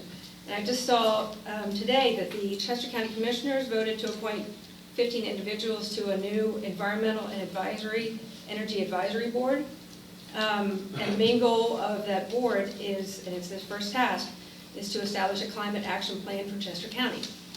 So they will also be working with probably the same issues that we're talking about, the old houses, the same kind of demographics and everything. So there are all these different groups, and then there's the Phoenixville Regional Planning Commission that we're part of. So we'll be able to use what they're doing as well. So the point of this resolution that we're talking about... That's why I guess I'm confused on the point of this, because everybody's doing this, and we can use their information. Right, and they've already passed resolutions to make plans. So this is just saying that we want to set this goal, and then we want to commit, we're going to definitely have to commit people resources. Some of us are volunteers on these councils. Maybe like the Westchester Council of Governments had to hire a contractor group to help them because they didn't have the expertise. Right. So the resolution just says we want to set this goal, we want to create a team, we want to make a plan, and it also talks about talking to the state to Okay, use their goals. so everybody's going to be making their own little plans? I mean, No, why are we we're going to duplicating the work? collaborate. Well, we will have a plan, we want to make sure that our township plan, we'll have a West Vincent Township plan, we want it to be right for West Vincent Township. But it probably is going to look an awful lot like the Chester County plan, and the Westchester plan, and the Phoenixville Regional Planning Commission plan. We can collaborate and work together on these plans. Okay, I guess, I'm It's not mostly- understanding the differences, but, Yeah. I mean, we have solar, we have geothermal, we have wind, we have these technologies. We do. Right, so what would be different about West Vincent versus Westchester? Maybe not a whole lot. Maybe we can use their plan. But Okay, so why don't we just wait and use their plan? yet. We have not committed yet, and we haven't committed to using, we haven't committed our township to this effort. That's a big part of the big picture. I mean, why just sit on the sidelines and not participate? Well, no, I think we should be doing things every year. I mean, I thought that's why we had a sustainability committee, to bring us ideas that we could put into effect. And that definitely, help. there are a lot of items in the sustainability plan that work with this, attaining 100%. That's what we should be doing Yeah, we all the should. time. Absolutely. I mean, And the first things we're gonna do, first things they've already been doing are working towards increasing efficiency. I think, and you're trying to do the things that we can do first, but it's gonna get to a point where, if you're in a home that doesn't support solar electricity, what do you do about that? So they're gonna have to be maybe some collaboration, like community solar, which we don't have in Pennsylvania yet, but I think we're gonna have to make a plan for homes that can't just put up a solar panel and be using 100% renewable energy. I think it's gonna be, it's more of a collaborative goal, it's more of a community goal than can be attained by just individuals. well, it has to get to the individuals, because that's going to be your biggest user, and also the biggest place where you can make the improvements. Well, there are also So the first municipal phase businesses. is to look at it in the municipality. But all these discussions, I mean, we need to make a plan about how West Vincent gets to 100% renewable. And that's all this proposes. Okay, yes. Kip is She Kip? finished. Oh, yes, are you finished? Yeah, thank you. Maybe. I was going to start talking about this, but first I'd like to talk about geothermal, and I'd like to correct the gentleman in the back. I have geothermal in my house. I can put icicles on the windows in the summertime. In the wintertime, when it gets below about 30 degrees, there are all sorts of electric tubes. And so in addition to squeezing the water, all the electric tubes go on, because the heat that you can squeeze out of the water in West Vincent isn't warm enough to actually heat the house. When the temperature is around 4 degrees, the hottest I can get my house is about 60. So I have to have little space heaters all over my house as well. So none of this is ideal, and it does use, in certain seasons, my electric bills are way lower. In February, my electric bills are huge. So anyway, that's not what I came up here to talk about, but it's just, in a way, like Mike says, nothing's perfect. At least we're not there yet. All right, I'm here basically to talk about these two pieces of paper. So not to talk about sustainability and how we get there, because I think almost everybody in this room wants sustainability, and we want to get there. And we want green energy and clean air and clean water. But you guys, I think, are supposed to be voting on this tonight. What is that? What is that? You sure? Oh, yeah. I'm shaking like a leaf. I'm not good at this. Take a deep breath. I'm very bad at this. But anyway, it's resolution number 2020XX, West Vincent Township, Chester County, a resolution of West Vincent Township supporting 100% renewable energy future by 2050. And it was handed out at the workshop, and I don't know why it's not back here tonight, because we're all here to talk about it again. I don't know if you can see, but there's lots of handwriting on this, and I don't think that as it stands and exists on these two pieces of paper that it should be passed. It not only has grammatical errors, but it has also fallacious facts in it. And I think it needs to be corrected and edited before you actually pass it. But the thing that I also want to talk about is, stop shaking. Oh, God. Use the I want other to talk side. about what? Use the other side, use the paper Your down. chair. I want to talk about, now therefore be it resolved that, number 3.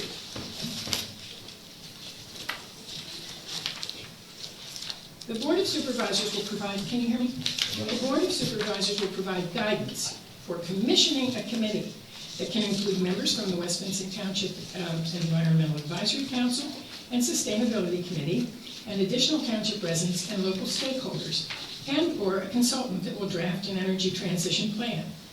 Hereinafter, the plan for achieving the above stated goals by December 31st, 2021. Now, that gives people like 10 months to achieve the goals. That seems rather unreasonable. But since nobody in this room, I think, can stand up and say how we're going to achieve the goals, or is even halfway there. But it's That's to 2 draft. years, of those 2 years. It's to draft. And plan. Who here in this room is ready to draft a plan? You've got 2 years to do it. No. We've got to get together and talk about it. Almost 2 years. Almost 2 years. Anyway, I think that we have enough committees in this township already. I think that we have committees can handle this. And I just came from the Sustainability Committee meeting, and I told them what I was going to say. And I said, if you have any disagreement with this, please let me know right now. And they didn't. And I'm suggesting that this, are all of you in this room familiar with the Sustainability Plan and its initiatives? And each initiative has directions on how to be achieved and by what groups in the township are to achieve them. Are you all familiar with that? No. Many of them It's on the are not. web, and I think you might be interested in reading it. So we started, when did we start? 10 years ago. Yeah, 10 years ago. And we revised it 3 years ago to take us through the next 5 to 10 years. Now, there's no reason we can't add initiatives. And one of the initiatives that I think we should add is one that would tell us to do this. That would tell us that we need to take this on as a township, and instead of signing this tonight or agreeing to it, that we take this on as an initiative. We would ask the Sustainability Committee of 9 people to commit at least half of their people to working on this alone. That there would be a deadline of reporting to the supervisors by January 1st or December 31st with an initial approach to all the things that we were all talking about in this room. Did you propose that to them when you were there? I did, and they agreed. And they said they would be willing to do this. That they could cooperate with the EAC, that they could pull in residents who have the capacity to be expert in these fields, to ask the supervisors to, or if you pass this as a resolution, to provide them with any kind of expertise that they need from outside, and that you would be willing to foot the bill as long as they brought it to you and made it very specific why they needed it and who they needed. So this is what I'm suggesting. The EAC and Sustainability would work together along with citizens they wanted to include, and then they would be combining all these things that we're talking about. We're talking about working with other participants in the county and even statewide. We may be the only township in the state that has an actual sustainability committee. I know Philadelphia has a sustainability plan. There's a township north of Pittsburgh that has one, and I know there are other areas that are working on them. But do they actually have sustainability committees? Because it would be so easy for us to work with other townships and other governmental bodies if we could just go straight to their sustainability committees. So one of the things that I think we should be doing is publicizing ours and trying to get other governmental bodies to create theirs as well. Because then we'd have a direct line of contact.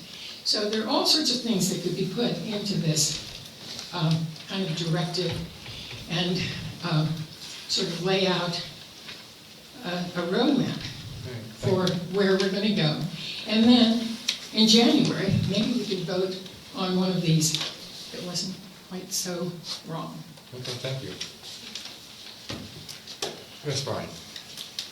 Let's Okay. keep them somewhat short. Well, yeah, Okay. because I was told you volunteered us, and we need to correct some statements. I asked you as a Well, what did Can you I talk- take it? Yes, go, Brian. I'm sad that Donna is not here because she mentioned about the moon launchings and things like that. She's One coming of the- back. She's with the rest of them. Okay, Brian. She'll be back. But she went and said that the moon launch, was so proud of it, we did this, and nobody said it couldn't be done. Yes, it could be done. There were no breakthroughs required. Here she is. There were no breakthroughs required to launch to the moon. It was engineers and a lot of money. So there's nothing. To get to 100% renewable energy, you need breakthroughs. Well, you don't necessarily need breakthroughs, you need a shitload of money, though. No, Yes. you need breakthroughs. I think you could achieve it right now if you're willing to spend the amount of money that would be necessary. And use up most of your land. You need breakthroughs in the way that you can store the energy. You can store them in batteries, it just takes a shitload of them and a lot of money. Again, it can be done, it just doesn't make sense, it's not feasible. Hold on a second. Long time ago, I heard this, and I recently revealed it again. To replace or to go with solar and use batteries to store power equivalent to one of the units at Limerick, not one. You would take the entire capacity in the United States for lead-acid batteries to be put to it, and it would run continuously because the batteries go bad over time. That's right, yeah. Okay? Yeah. It takes a breakthrough because you can't do it with lead-acid batteries. You ain't gonna do it with lithiums either. Okay, thank you. One thing coming through here is, I have the feeling this thing is gonna be the same as the multimodal plan. Yes. We had a consultant do something, they went and came up with this stuff, and it was not implementable. At the workshop, I mentioned that we would need to build power systems that I think was either 10 or 100 times what we are doing right now. When you start getting to that level of increase, it's not a challenge, it's an impossibility. Mike, you're wrong. There have been studies done showing that we can get to 100% renewable by 2050. I've read them. Really? Yep. And how is that done? I'll give you the study. I'd like to see that one. But somebody else smarter than me, because I thought there's something wrong in here. And I read through it and they go, no, they've got assumptions in here. We're gonna build hydro stations like crazy. We're gonna go and run the plants. We're not gonna go and do anything for in the environment, anything like that. It's all for electrical energy. That was, really stuck in my mind. There's a number of issues why it can't be done. In the case of this, I got a question.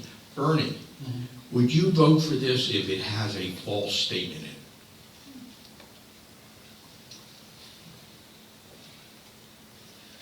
Yes. It's a setup, Bernie. Okay. Yes.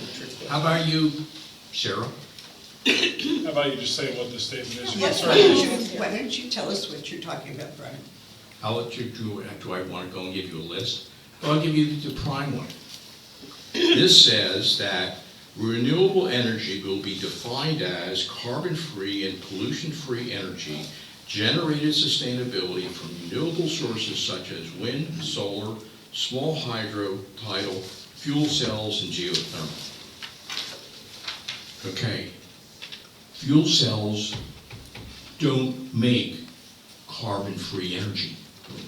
Fuel cells require hydrogen. Yeah, Brian, yes, I can vote for this as it is, because I also have an imagination that technology will change, time will change, needs will change, and the community acceptance of working together to solve this problem will change.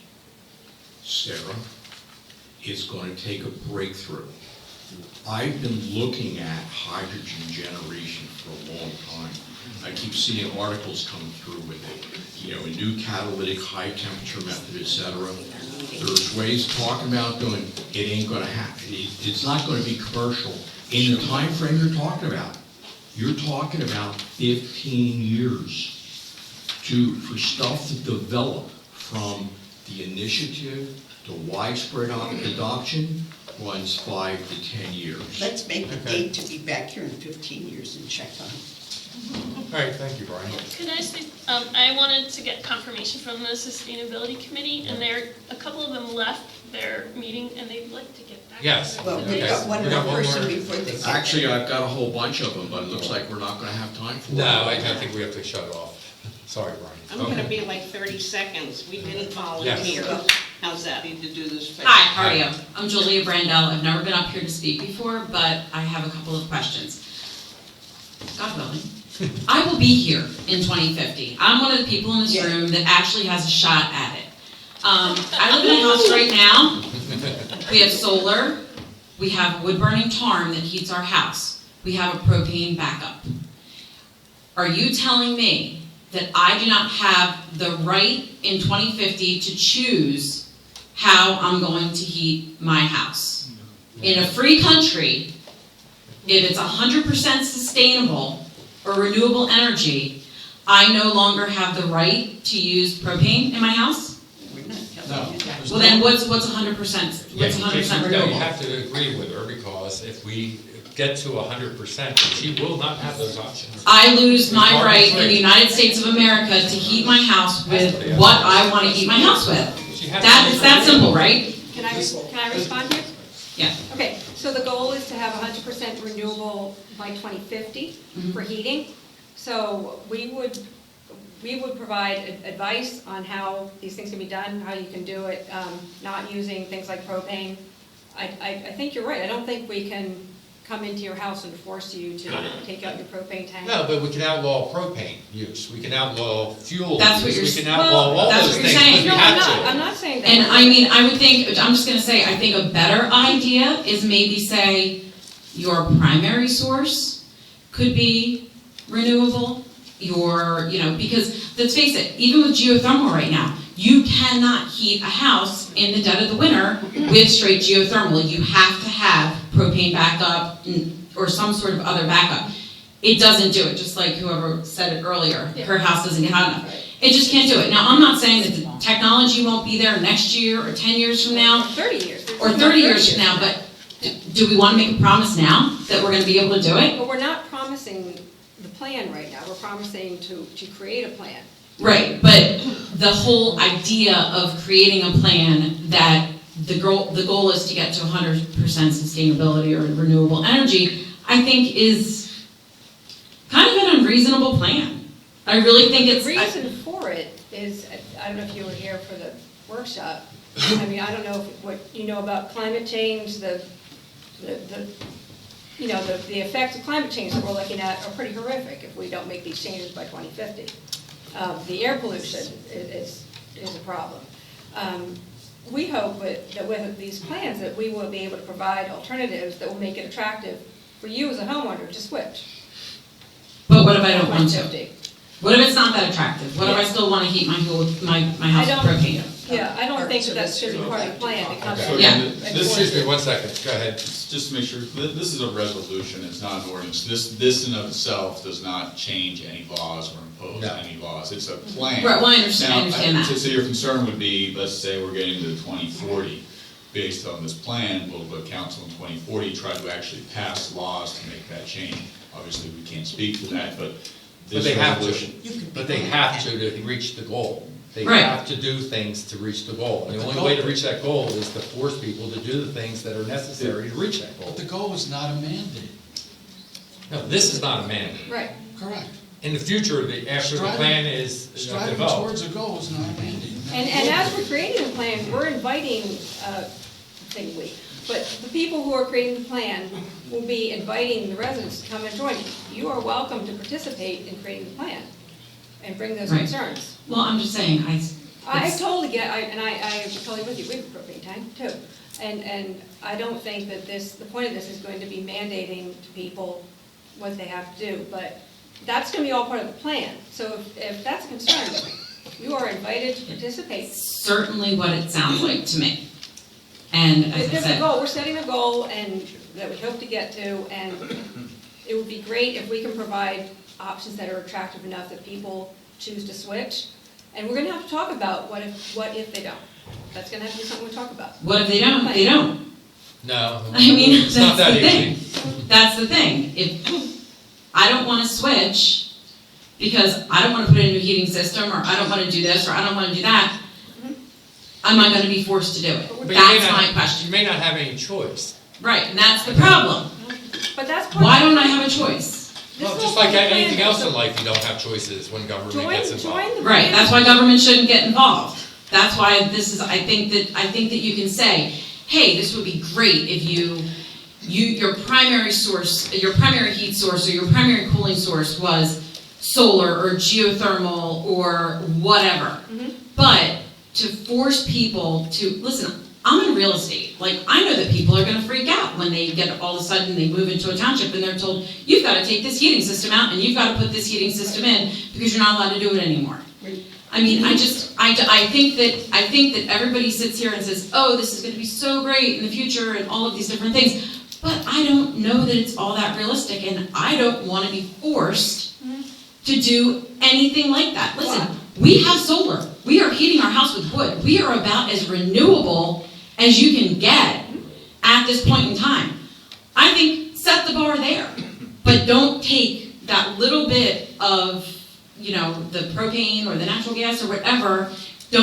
What you're doing with this resolution is basically you're saying that you're gonna take that away. And a bunch of people are saying they're gonna take that away that aren't gonna be here.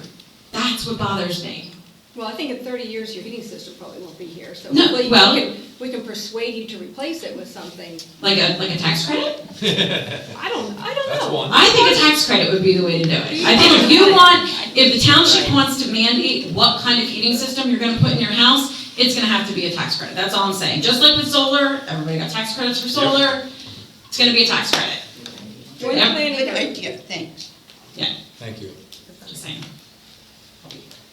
Okay, Barb Van Horn and Yvonne Brownlee, the Sustainability Committee did not volunteer from this program. Well, that's all.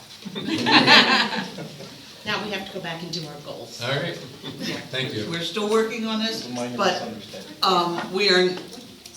we listen politely.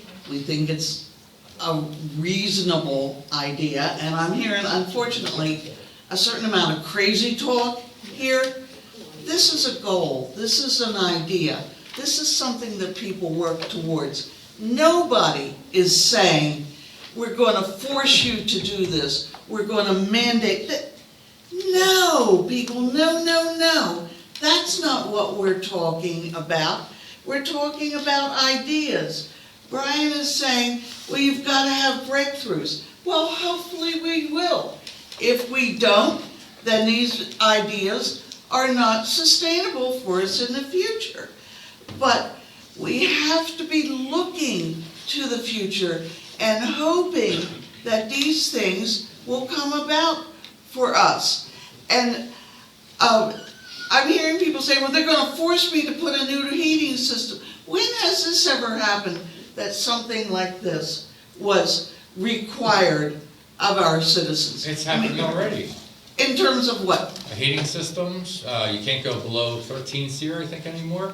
But it's still the same heating system. You can run it with oil. Manufacturers are not allowed to make things that are less Well, now, efficient than certain okay, levels. but you don't have to replace the one in your house as long as it still works. Okay. But what they're gonna do is, what would end up happening is that the government will force manufacturers not to create anything less than a 21 SEER, let's say, or whatever. well, And but that's gonna force you into the higher price units because of that. Because it will be higher price. You know, because I it's more switched efficient. over to all electric this year and my bills are lower. Just Well, saying. It's been a good year, though. I know, it's been warm, but just saying. And yes, I understand that the government mandates for corporations for cars, for electric, for Everything we heaters, use, yes. for all kinds of stuff, but they don't mandate that you have to use that. If you wanna take the heater out of your house and heat with wood, you're allowed to do that. Today, yes. Today you are. So you're not being forced to do any of these things. And we're not talking about trying to force anybody. No, this is not forcing anybody to do a thing. No, but I'm hearing this up here, that you're gonna make me but take in my the- heater out of my house. No, I think the No. issue here is, it's committing to 100%. To achieve 100%, government has to mandate certain things to make it happen. It's a Otherwise, goal. it can't happen. It's a goal. It's not a, I wanna drop this mandate word out of here, because it's a goal. It's something we'd like to see happen. And it's not forcing, and I'm gonna have to go back to my meeting, but it's not forcing anyone to do anything. Agreed. And, yeah, I'm hearing all this, stuff, and it's just, that's not what we're talking I about. think people are just looking into the future of how to get to these certain levels, that's all. It takes a lot. It's a goal. So, please, it's a goal. Okay, thank you. And whether you pass it or not, it's a goal. Can we just? Yes, Ted. Can we We just- limit it to 2 more, that's it. A few minutes ago, a woman at the other microphone talked about a geothermal system that didn't work when it got very cold. Either that system was badly designed, or it's not working as it was designed to work. Because there are plenty of geothermal systems in West Vincent that work at 0 degrees Fahrenheit or below. So it's not that It might be an older geothermal system. doesn't work, it's that her instance of it doesn't seem to work. It's not as efficient, correct. Carl, did you have? No, just, can we move on? Yes, okay. Which one is first? I'm gonna agree with Ted, because something's wrong with the system. It's either poorly designed, not working right, et cetera. There's talk in here about milestones. When are they gonna be available? When the plan's developed, I'm sure. Once we get a task force working on this project. We have to wait for the plan to see what's gonna be in it. Kent, you Well, can't. no, it says we're gonna have reports every 6 months of how we're doing on this. Right. Well, if you don't have any milestone, Well, they do, 100% renewal. I heard Kip So, that's a suggesting you milestone. join the US to be on the task force. actually, I don't think I have the patience, because dealing with so many people that are not technically oriented, I don't think I could take it. Okay. All right, thank you. Let me finish. One last thing is, everyone in this room can have solar, 100% solar today, if you listen to the marketing people. They're really not telling the truth, but that is absolutely true. You can sign up, you can get solar, etc. Myself, I've been on 100% carbon-free power for years, because I've stuck with PECO. And PECO has nuclear power plants, and there's no carbon coming out of it. That's it, thank you. The same people who are advocating for this will shut down your nuclear power plants. Oh, horrors. Okay. Then how do you get out of Okay, this? I think we have a motion and a second. Oh, yes. And some comments from the floor. All those in favor? Aye. No. That carries. Okay, shall I try for the next one? Yes, This is number good. 16. This could be fun too. No. I make the motion to approve resolution 11-2020 in support of a citizens commission for legislative and congressional redistricting. I'll second the motion. So hard to Any say. comments, questions? All those in favor? Aye. Okay, Bernie, you can do this one because I want number 19, or We're 17. Or 18? 17. 17. Let's see, I make a motion to approve a grid co-ed demolition project change order number 3. Option 1, the block is disposed of as asbestos at a rate of $180 a ton tipping fee. For option number 2, with the tar bearing a non-friable category 1 item, the block can be disposed of as construction debris NF1 with a rate of $65 a ton tipping fee. So would this mean both? So, just to give a little background on our issue with asbestos, the concrete block, taking down building 1 specifically, inside the concrete there's this tar, and it has asbestos-containing material, and in order for the contractor to proceed, it was very difficult to provide a fixed fee based on additional block that we can't see exactly what's inside. So as far as the proposed change order here that is presented, they've done 2 different options. Well, I don't know if Lowell's here from Aero Engineering, and also Andy Emery is here. Thanks so much for your patience and staying through us. Hopefully you learned some things of the township. Things you never wanted to know. So a little civic lesson. But Reclaim is out of Morgantown, West Virginia. They've been working with Aero through this solution and trying to work through some things. They've been very responsive and trying to be cooperative on this, as this is a big project. So, well, if you don't mind just kind of going into the proposed change order for the board to kind of get our heads wrapped around that. Thank you. As Erica had mentioned, the issue came up when additional asbestos-containing material was discovered in the process of demolition. There was an investigation beforehand, but the block that, the asbestos-containing material that was discovered was between the block and the beams, so it was it was inaccessible at the time prior to demolition. So with that discovery, obviously there needs to be a step taken to address that. The asbestos cannot just go as any other material when it's discovered. It's tested and evaluated, and Andy can speak more to that perhaps. But Reclaim has proposed the change order to address the additional costs, and the options 1 and 2 have to do with the means and method of disposal. So it's one or the other. So which one's better for the township financially? Option 2. That's what I was thinking too. So I was trying to keep you guys' best interest in mind whenever I was coordinating with the compliance. Could you guys go up here? If I have to. Yes, I'm sorry you do. I gathered that if I stay back here, and it's just. But does it take more work to break the concrete apart to get to that tar part? Yeah, because it's trapped between most of the commonly found on the exterior ribs of the steel verticals posts. So like I said, Carl, they did a good job with inspections. They took plenty of sampling, but they didn't have a demolition job going on with excavators and machinery to get in to pull the sample. So I think there's pictures attached to kind of give you guys an idea of what we're dealing with over there. I don't know if the pictures got attached to your guys' or not. So we're commonly finding on the vertical steel posts, right? And it's inside the adjacent CMU block. So they didn't have an excavator when they were doing the inspection, and we did. So in the demolition game, they tried to control the waste stream, make sure things get disposed of properly.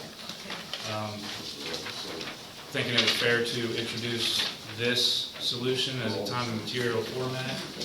I believe that's fair for us and you to accurately come to a solution, so we don't have to pull a fixed number out of the air, so we can accurately price this and put allocated hours. Do you have any kind of estimate what the total would be? Well, speaking with Brian from Aero earlier on the phone, he kind of wanted to put a not to exceed number on the time and materials.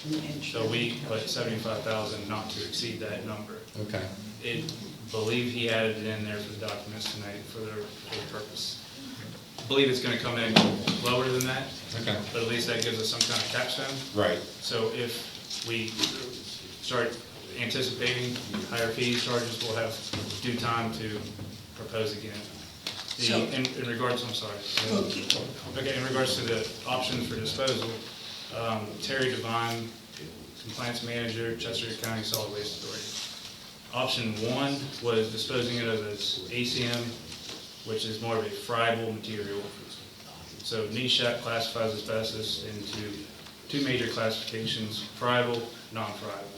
Friable is, you can take the material, crush it up, pulverize it to a dust with hand pressure. Non-friable, you can't.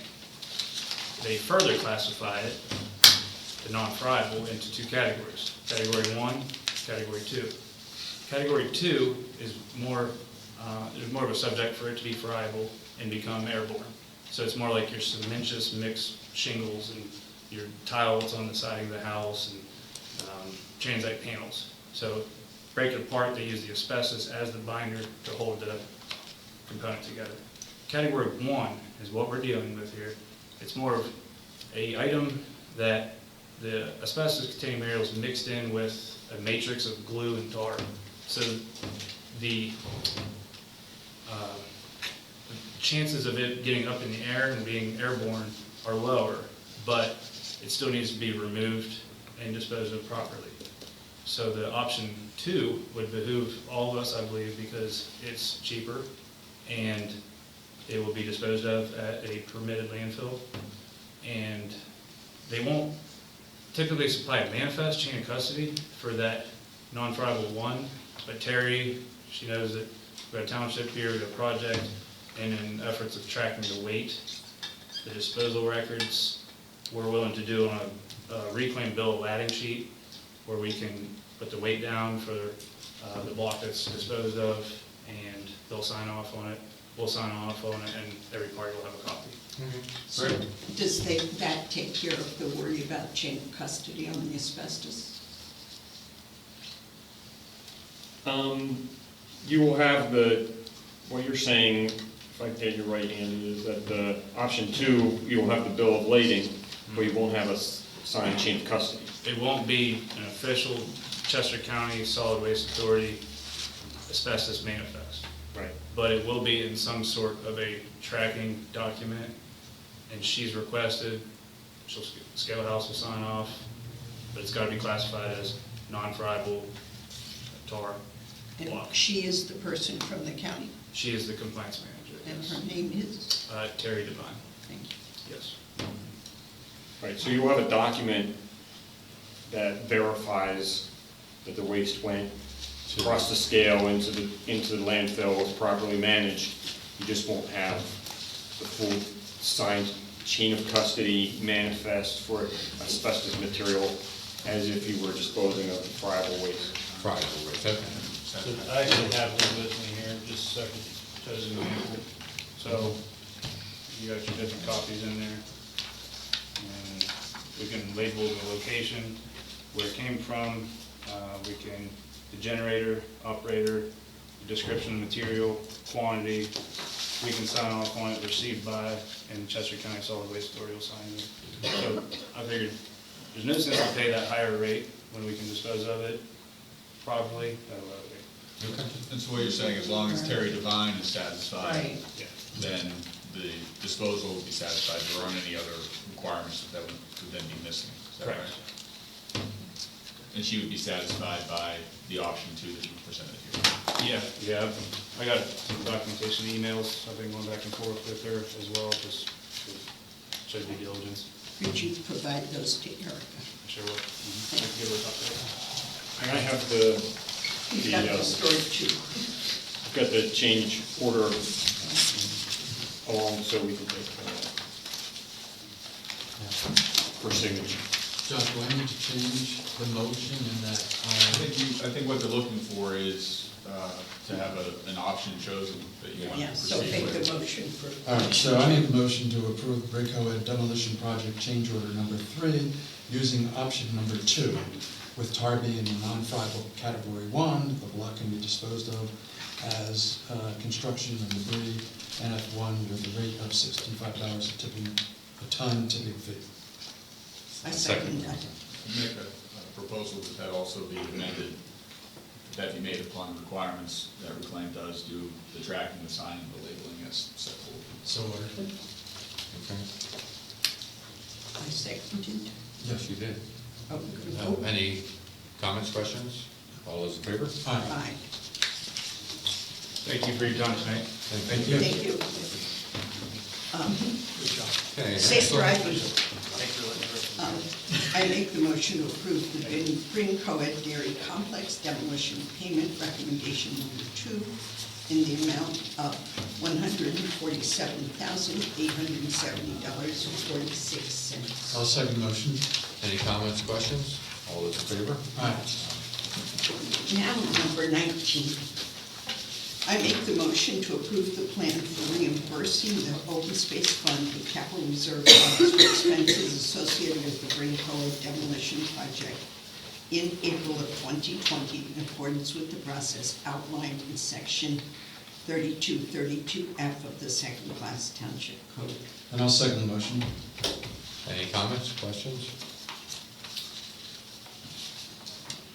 Yes, Barry?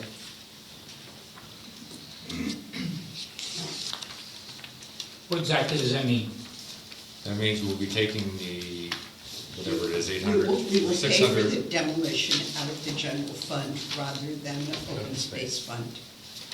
I thought it was supposed to come from the open space fund, wasn't that what was agreed to? It's an open space project, and yes, it should be coming out of the open space fund. That was in the draft the approved 2020 budget. But as a new supervisor, you're probably aware that I was able to reopen the budget and looked at it, and I have made this request.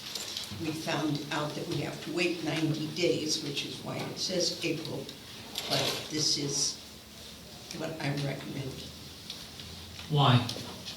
Because we taxed ourselves as residents of West Vincent to save open space, not to tear down the building. And we actually have. And we have, there have been people on the former board who referred to a moratorium against saving open space until we knew what the price of the park was going to be and until what the demolition was going to be. The demolition, you've just heard a change order, the demolition is going, costs are going up again.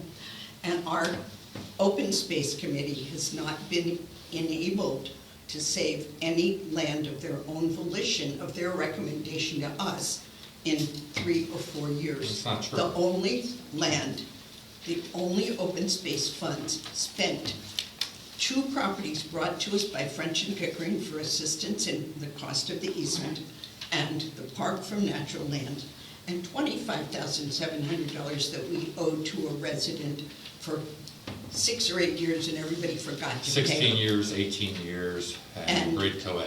And, So what's and that? the McKee. What's that, $1.5 million we spent on open space So in the we last did- 4 years? we did It's save less, open space. it's less than that, right. So you either did or you didn't. But Did it you save open was, space? Barry, did you hear me say it was I did hear all you say. brought to us by outside? Our open space committee has been hampered by the board saying, we've got to see how much money we have, and they have not been empowered to move forward. An additional 656 was the first amount set aside. Mike prefers the thought of escalating it every time there is a change order, we should take more out of the open No, space I never fund. said that. No, I said You said every year you should take 25%. 25% for the maintenance of all open space. But it can't be all, you remember that it can only be for maintenance of open space purchased By us, with yes. our open Which ends space up being tax. just Bryn So Coed it's at this only point. Bryn Coed. That's correct. Right. Right. But again, the taxpayers of this township had voted many years ago to have a tax for open space. Mm-hmm. Okay.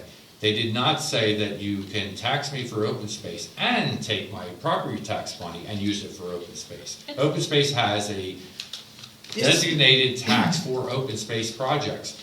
You are now taking money, property tax money, from the residents for open space. You're double taxing them. I just don't think it's right. We have discussed this previously, that we got a large windfall Yes, from and what was the that from? sewage sale. And that was a capital project that was not open space. And we put, But it wasn't an open space. We had we bought. put $1.5 million into a capital reserve fund. That's the monies I'm talking about. I know what you're talking about, It's not but people's real it's- estate it's tax, not- it is the windfall capital reserve.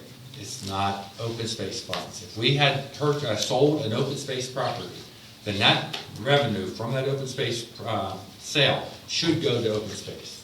If we sell a asset a capital asset that the township has, it should go to a capital asset, not to open space. Open space is separate, it's always been separate, and it should be, they should stay separate. I just don't think the taxpayers, they may approve of it, I have no idea, but, Do we have something we're going to say? no, I'm just saying, you know what I'm saying. Okay, so there's a motion on the There's a floor. motion on the table, any other comments? I wasn't finished. No, I'm sorry, Greg, go ahead. Somebody was filibustering for a while. So what other thing do we have in the budget that has its own separate tax besides open space? It's Nothing. reserved to, just open space, right? Just open space, yeah. So open space is for open space. Right. What's the budget for our roads department every year?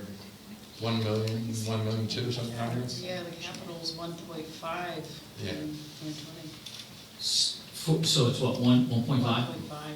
So basically 50% of our roads department budget would go to this, something like that is the equivalent of it. Right. Well, 30%. No. Yeah, but it didn't come out of our road fund. No, but it is. But the general fund is used for the operations of the township, correct? Yeah, not for. And so we're gonna take it, we're gonna use it on something that we already have a specified fund for, and we're gonna take it out, of operations and move it over to open space. When open space is already reserved for open space, whatever the open space is. Correct. I just wanna make sure on that, okay, thank you. Hi, Donna Delaney, Beaver Hill Road. Unlike Barry, I live here, and I, as a taxpayer, That's funny, so am I, I'm a taxpayer. So when you say things like that. be careful. Okay, she has the mic. All right, she has the mic, Barry. As someone who lives in West Vincent, I am really cognizant, and also an old person, of my personal taxes. And I appreciate the benefits of open space protection. So when I was voting for both of the open space referendums, it didn't occur to me that I was voting for the demolition of buildings. I don't think anyone really saw it that way. They saw open space protection as if you look at Chester County's recent study, as a way to lower taxes, to improve air quality, to reduce the need for services, to reduce flooding, stormwater damage, to increase property values. So every time we preserve open space, my taxes go down and my property value goes up, and I get cleaner air and a much actually higher quality of life. So I would like to say that I 100% support investing in our future and the future of my property values and the future of my, hopefully, tax base that does not keep going up because we've reduced our future expenses. Thank you. Thank you, Don. Yes, Maria. No, I'm sorry. Yes, Jim Dysinger, 1030 Linden. If you go ahead and shift this money, and if Weatherstone's HOA is fortunate enough to recover some of our capital reserve money, where would that money be taken from in the budget then? General fund. As my friend says, we'll burn that bridge when we get to it.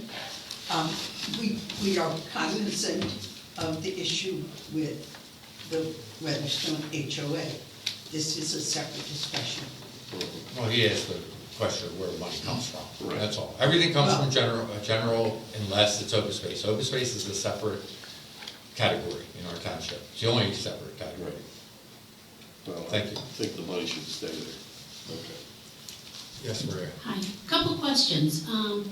One for clarification, you start workshop meetings, so this type of conversation could come up in front of the public and have a public forum for discussion prior to voting. So I'm just curious as to why this is jumping that scale. And second question is, can someone please review when Bryn Coed was purchased and the requirements that these buildings come down? That was part of the purchase, and I do believe that First Nat Lands they were going to actually do the demolition. And we were going to pay a higher price. And we were going to pay a higher price for it. So let's go backwards and let's review some of that history, because I think what's happening, although, Donna, I'm not a taxpayer, but I'm very passionate about this township. I think what you're doing, and I did contribute very much to open space, I think what you're doing in trying to move these funds and take away from your road program and the other things that go with the township, I think you're missing the point of what happened when Bryn Coed was purchased and that the demolition had to occur. It was supposed to be part of the purchase price, but we were able to get a better deal and pay less money, saving more money for open space. The township has spent a lot of money on open space. It doesn't matter where it comes from, Sarah. It's open space in the township that the township paid for. And there is still money in the open space fund for additional funds. So can someone that has more knowledge maybe refresh the whole audience or wait for a workshop where more people from the township can actually have a vote on this? Maria, I brought this motion to the board meeting in January, and we tabled it till this meeting. It was not a topic of the workshop. If anyone who was there at the January meeting wanted to discuss it in the workshop, we could have, but... Hold on a second. Was that on the Yes, January? it was, because I was away. And you I thought we did- pulled it, I thought we pulled it I don't off. think it was on the agenda. It wasn't on the agenda. It was on the agenda. I read the same budget, sentence. Authorization of the budget. And Mike, I Oh, made and the then after motion, that, you did not second it, so Oh, we okay, that's said, not why it was tabled. we brought it, All right. we brought it to the next meeting. So, but wouldn't it be more reasonable to do this at a workshop than this evening? Well, you see what Would that happens, be- whether it's tonight, if the audience gets to talk to us, whether it's a workshop or this. Correct, but So- these were, I thought that was the whole purpose of having the two different types of meetings. But if you're gonna do it tonight, can we at least get all of the details of the purchase of Bryn Coed and refresh those? You know, maybe the board doesn't remember those things. I remember them clearly. Were you here? You were here, right? It was Dave. Yeah. Yeah, when we met with National Lands, the first proposal was to pay them, I think, what, 1.9? 1.9 for cleared land, open space land. Through the negotiations, we realized that having them do the demolition was not in our best interest, so that's why it was split into two pieces. But it was all part of the open space project, and all the money was coming out of open space originally, and it was intended that way. It was never intended to, and through the state and through the grants, our commitment to this project was based on the amount of money we're spending on the open space.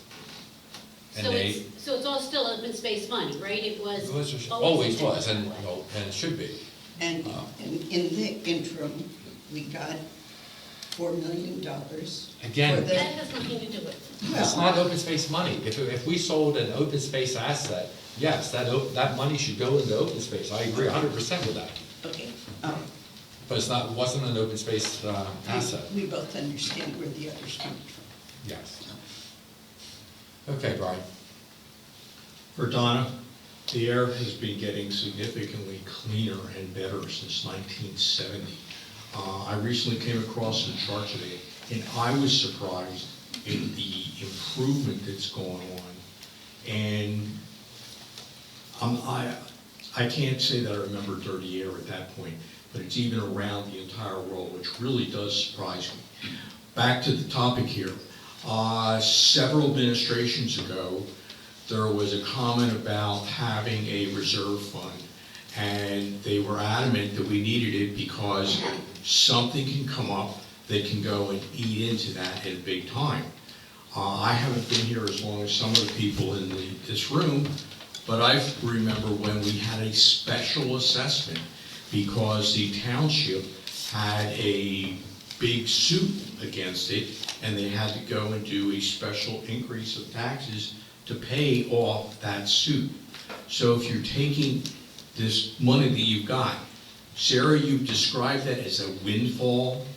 Sale of capital assets is not a windfall. If you're selling capital assets, to my mind, you're going to go and put it to some other capital. It's like you sold your house and you say, hey, I don't need the money to buy another house. I'm gonna take an around-the-world cruise And and I- just go and spend it like crazy. And I'm proposing to take some of that capital asset for the demolition. That's all, it's very simple. And I'm saying that capital assets should go to capital, work areas. That's it, thank you. Thank you, Ron. Any other comments, questions? All those in favor? Aye. No. I make the motion to approve the Martin Luther King Jr. holiday for township employees. I'll second the motion. Any comments, questions? Yes, Brian? Does this add a holiday, or are we exchanging for another holiday? Adding. That's a holiday. Okay, what's the financial impact of that? Nothing, it's free. No, you're paying people. They're paying people, there was 2 phone calls and no visitors on that day. The effects of it were low. Not significant. I'm still missing something. You have people that aren't working. They're not doing, There wasn't the normal workday load, correct. and that's what I'm saying. You have a township staff that is being paid on that day. And the reason I ask that question is, I work for a company that they went and did go and change to celebrating Martin Luther King's birthday. What they did is they took another holiday and put Martin Luther King's thing. They did not increase that number. And how many holidays do they have? I can't You don't remember. know, okay, that's fine. It was two. You don't need to. How many holidays Doesn't was matter. it? Well, I'm gonna ask you, how many holidays did the township have? 11 for the non-uniform staff, this would be the 12th. It would be the 8th if we add also, obviously, for police. But the police have to work on that day, so they would work and they would receive the same benefits for holiday pay as they would of the other holiday. Okay, thank you. Yes, Carl? So we're not gonna exchange a day, we're gonna have 2 days off in February, a week apart? MLK's in January. Sorry, January, a month apart. Month apart, yes. So I have 2 days off in January. Yes. Yep. New Year's and MLK. And this was brought about because someone thought we didn't have enough days off, or it was a political thing, or why are we adding these now? Carl, a couple of years ago, when the board was getting up their schedule. Oh, Carl, yes, can you come up? I asked why we were not recognizing this holiday, so the board started recognizing the holiday. They moved their third Monday meeting to the third Tuesday. Right. But the staff didn't get off, so they were working, the only people who got the holiday was the supervisors moving the meeting one night, which means we really were not honoring the holiday. So I was delighted when Bernie brought this up, and I second his motion. I just don't think we need it. I think it's a bad idea. Okay, thank you. Yes, Art? Question for you. Since we have a union, and you declare a holiday, has this been negotiated with the union? Yes. In the contract, it's in the contract right now? Well, it's been brought up. No, The it's contract been hasn't brought been- up. The contract hasn't been. Exactly, you have to negotiate that in the contract before you can pass it to those employees. It's already been brought up. It's already been discussed. It's been discussed, has it been negotiated from both sides? You could say that, yeah. Well, wait a minute, are we approving this holiday for union employees? Or is this, you said non-union? No, Uniform. it's for, Oh. She said non-uniform. This This says is for for employees, township employees. employees. period. So, But both Is of it our in the, contracts are open right now, Art. That's exactly right. You can't appoint a what holiday he's until the saying union is, has we it. have not negotiated those contracts completely, they're not. Right. So, That's I mean, right. voting on You can't something just do it. during a contract period might be We've kind already, of dumb. we've already. Bernie, it is not allowed to be done. You have to negotiate it across the table. Art, That's we're what I'm in saying. the process. I said realize that, originally. but why are you approving it here before you even brought it up with the unions? No, it has been brought up. Wait, we have a lawyer. Oh, there you And I go. think you're, just because it is a township employee holiday doesn't have any impact on the contracts itself. I guess there's an assumption that the employees will have off that day. The township wants to let the employees off that day. They don't have to.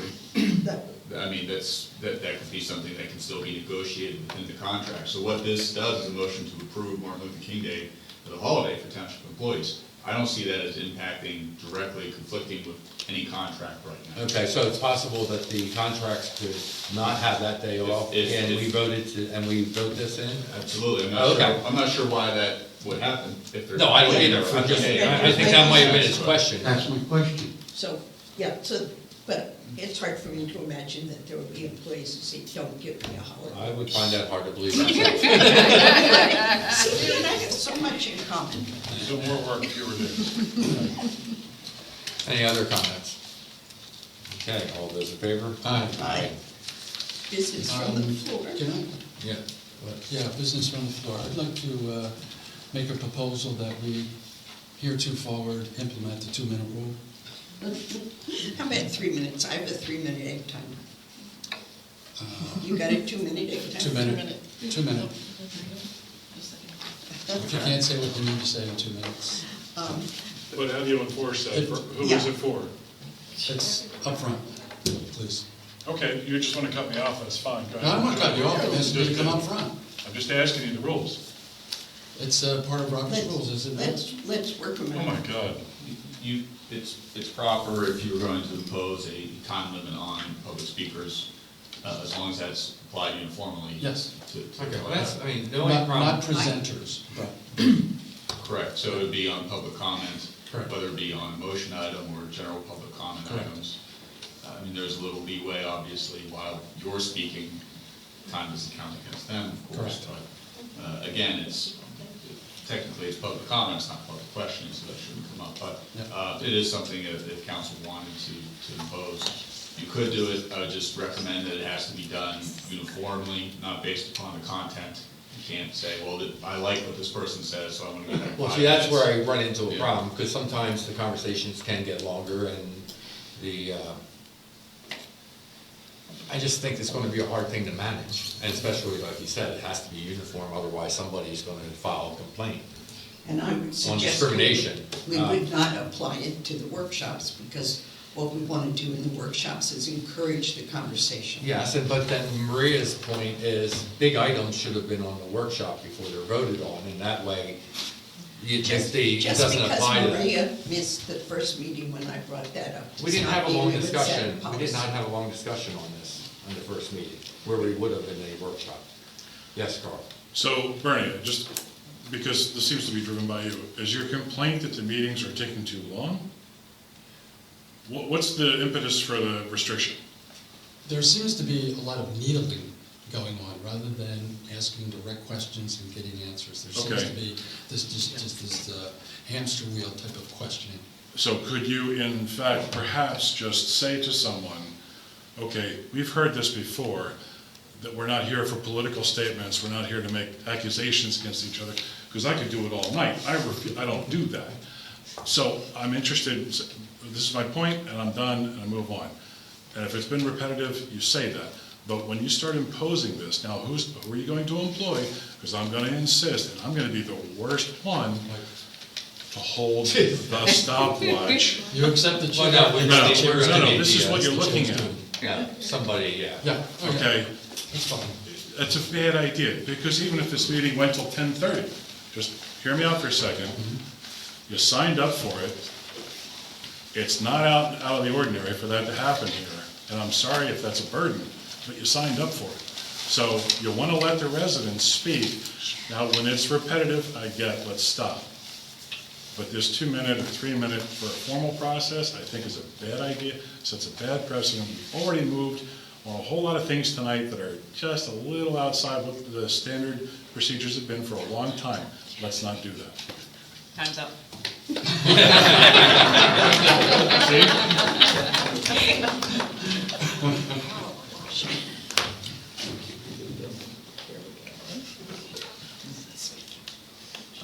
Well, you're gonna stay quiet for 2 minutes? I'm just waiting for you to be recognized, Mike. Oh, that's right, guys. You are the chair. Yes, sir, yes.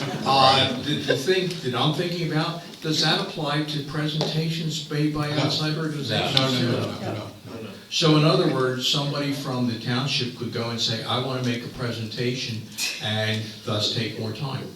Well, if you're on the On the agenda, if agenda. you're on the agenda, certainly, yeah. If you're not on the agenda, no.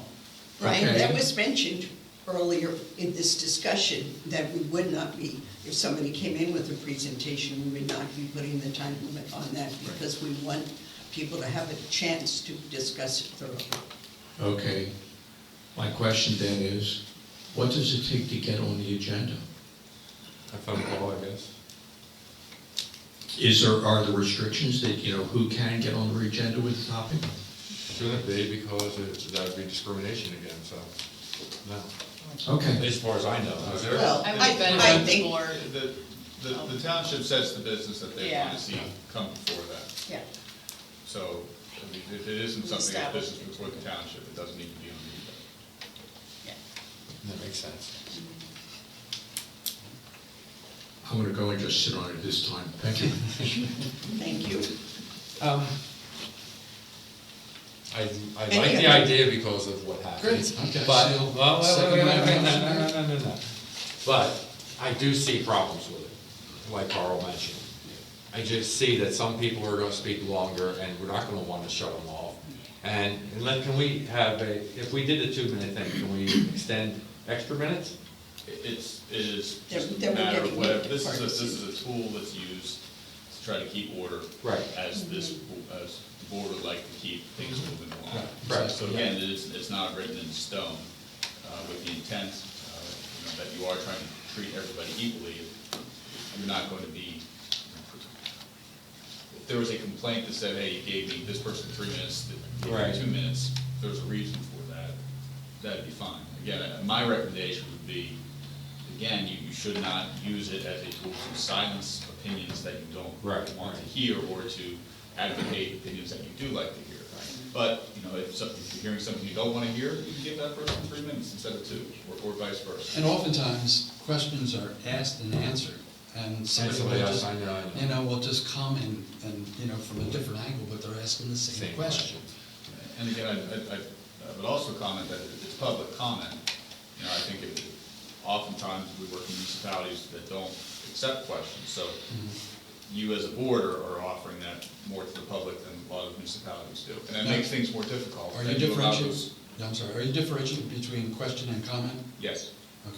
I mean, it's public comment. There's no right to have your questions answered. Now, I'm not trying to advocate that you shouldn't do that. I'm just saying that adds a level of openness that you're trying to offer. So, I see what you're saying. So that's That actually, creates so you can some do the comment. 2-minute rule, and then under public comment, they can come back again. Sure. All right.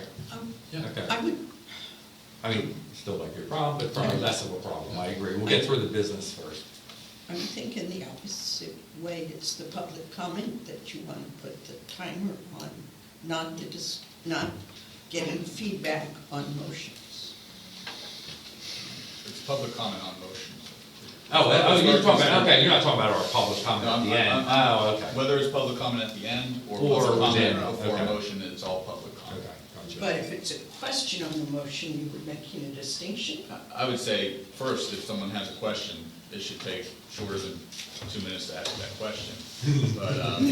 But there isn't any right. There's a 1-minute question rule and a 2-minute. There isn't any right to have questions answered. It's up to you, and you're Well, we want to answering answer them them. because you want answers. Sure, absolutely. Again, if it's a question, it should be. I'm too new to sitting on this side of the table to want to Limit. put that limit out there. Well, you would have been one of the first ones I would put the limit. Exactly. That's true. Yeah, me and Brian, we would have been handcuffed here together. We shouldn't. Someone might be annoying, but it's the process of government. This limiting speech is really dangerous. Where you come from? Limiting speech is Where you dangerous. come from? Who's going to sit up there and enforce this and referee it? Mike? That's why you can't even see the clock. Wait a minute, Mike's engaged in conversation and answering questions. He's going to have the responsibility to look at a stopwatch? You can't. While he's trying to engage with what's going on? Well, we can take Come care on. of that. We can take care of it. Let's not do this. No, that's not going to work. Sorry, I have to agree for now. Me too. So, yeah. But we'll bring it up again if it becomes a problem. Okay, so that went over real well. Yeah, Now, the second second part one. is leapfrog. In other words, somebody gets up repetitive time for a single subject. I say that shouldn't be. It shouldn't be. You could say. Say that again. Do you agree? Yeah. I didn't understand what you just said. What was that? Leapfrog questioning. What's that? You know what that is? Weren't you up here at one time? What's a They leapfrog did question? leapfrog them. It's a new technology. Okay. Somebody will get up repetitive times on the same subject. Instead of thinking through the questions from the beginning, coming up and answering, they get up time after time. Yeah. Of course, Okay, you know that's just a that. repetitive question. I agree, that's annoying.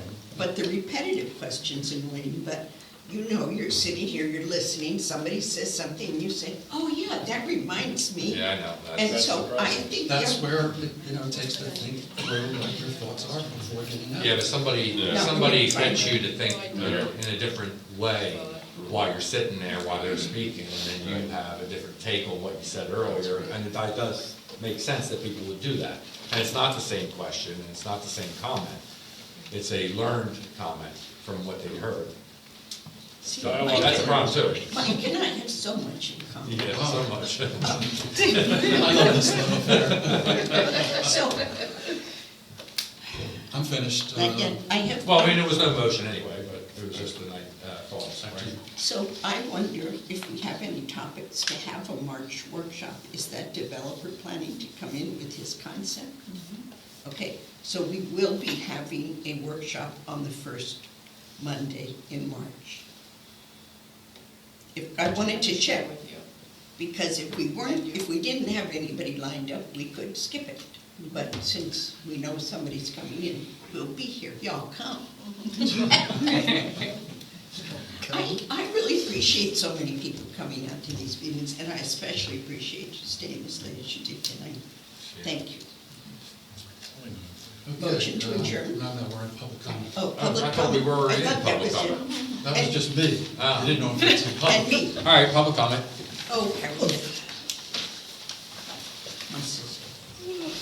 Same old thing. My The amphibians have not started migrating yet, but if anybody wants to be on my mailing list, anybody wants to help, contact me later, because they're gonna shut me up if I don't. So we won't call it, we'll call it Toad Hop instead of. Yes, sir. Hi, Bob McDevitt, 25-year resident of West Windsor, former Scoutmaster, Troop 140. When I was visiting West Brandywine Township Building, I noticed they have a nice eagle plaque that recognizes scouts that have achieved eagle rank. I was wondering if I put together a fundraiser and a proposal, if that would be okay with hanging a plaque that recognizes eagle scouts from the township. Sure. Let's get them to do some projects here. Well, that's a possibility as well, but Okay. I'll put together a questionnaire for the various troops in the township and try and pull together. Thanks. Anybody else? What are you asking for? Public comment. Yeah, I do. Okay. You want me to come up, or, I Yeah, don't I'm hear afraid me, so. I guarantee you. Come up yeah. to the microphone and Don't be state your soft. name.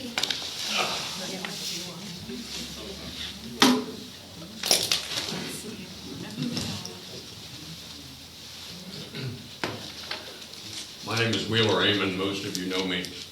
We were farmed down near Kimberlin. For many years, we've been trying to get a solution to the water problem on Ford Road. Prior to these, last year, I guess, Bob Yarnall was responsible for taking care of the road. You had advocated your responsibility to him, and he did it the way that he wanted to do it. You've been down there with your equipment and have made a number of improvements and so forth. My purpose today is to call attention publicly to the problem that we have and the inability that we've come up against to get it solved. Most of you are aware that if a developer is having runoff go into the stream excuse me, but I have to say, all hell breaks loose. And you get results. The township is allowing this to happen, and we're not getting any results. Erica has been down with a number of you to see the problem.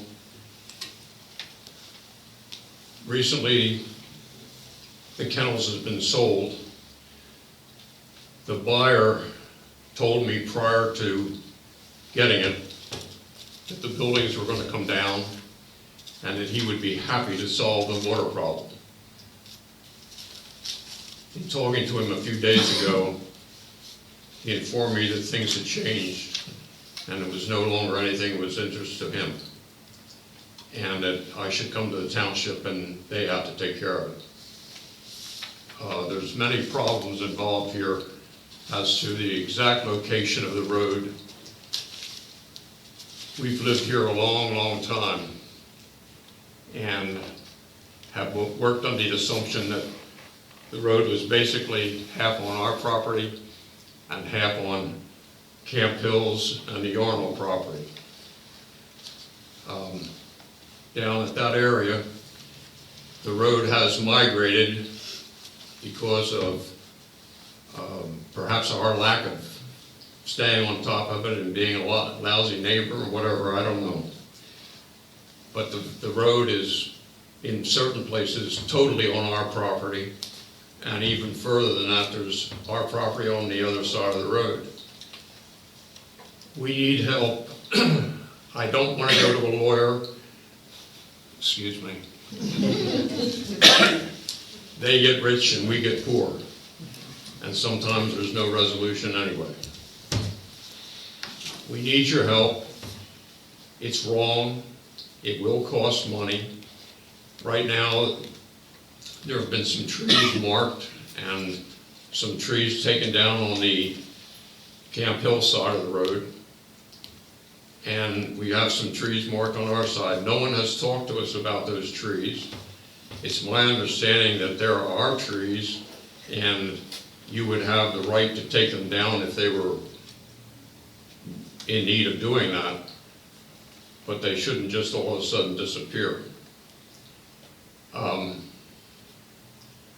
don't know whether you have any questions. I know some of you are familiar with what I'm talking about, and it's going on and on and on, and I think simply because we're not being the squeaky wheel,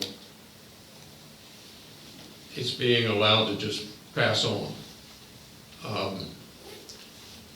In some places down at the Yarnell property, the road is extremely wide. I would say 60, 70 feet wide. And then in other places it cuts down to a very small amount where it's all on our property. I don't know how this can be resolved. There are old surveys that show it in different places. A number of the buildings down there were located, in my opinion, illegally. We had a township supervisor, Alan Heist, who had done a survey down there and then was told that he couldn't go onto the property.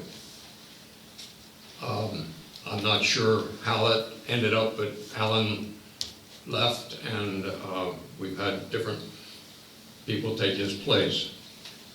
That's only important in that our township has a very unusual policy. You can buy a piece of property and you don't have to know where your property lines are. Now, to me, that seems incredible. It's a state issue. What's that? That's by the state. It's the whole state of Pennsylvania. Well, I'm worried about our township. I'm saying, no, it's just not unique to us, that's all I'm saying. There's a piece of property we also own that has a house beside it, and the property line goes through the house according to GPS.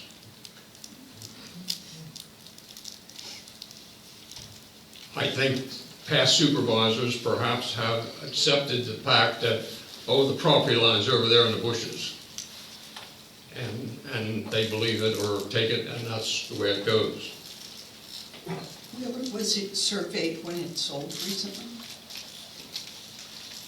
The Yarnell property? To my knowledge, it was not, but I don't. To my knowledge, no, it was not surveyed before it was bought. But there would have been a title search. What's that? There would have been a title search, right? Well, that doesn't have anything to do with them locating where the line is. Title companies would ensure that. They would insure it, yeah. If it was an insured purchase for title insurance, the title company would make sure that there was Well, title to what was. there are many issues here that I'm trying to bring up, and I know we're not gonna solve them all tonight or even address them tonight.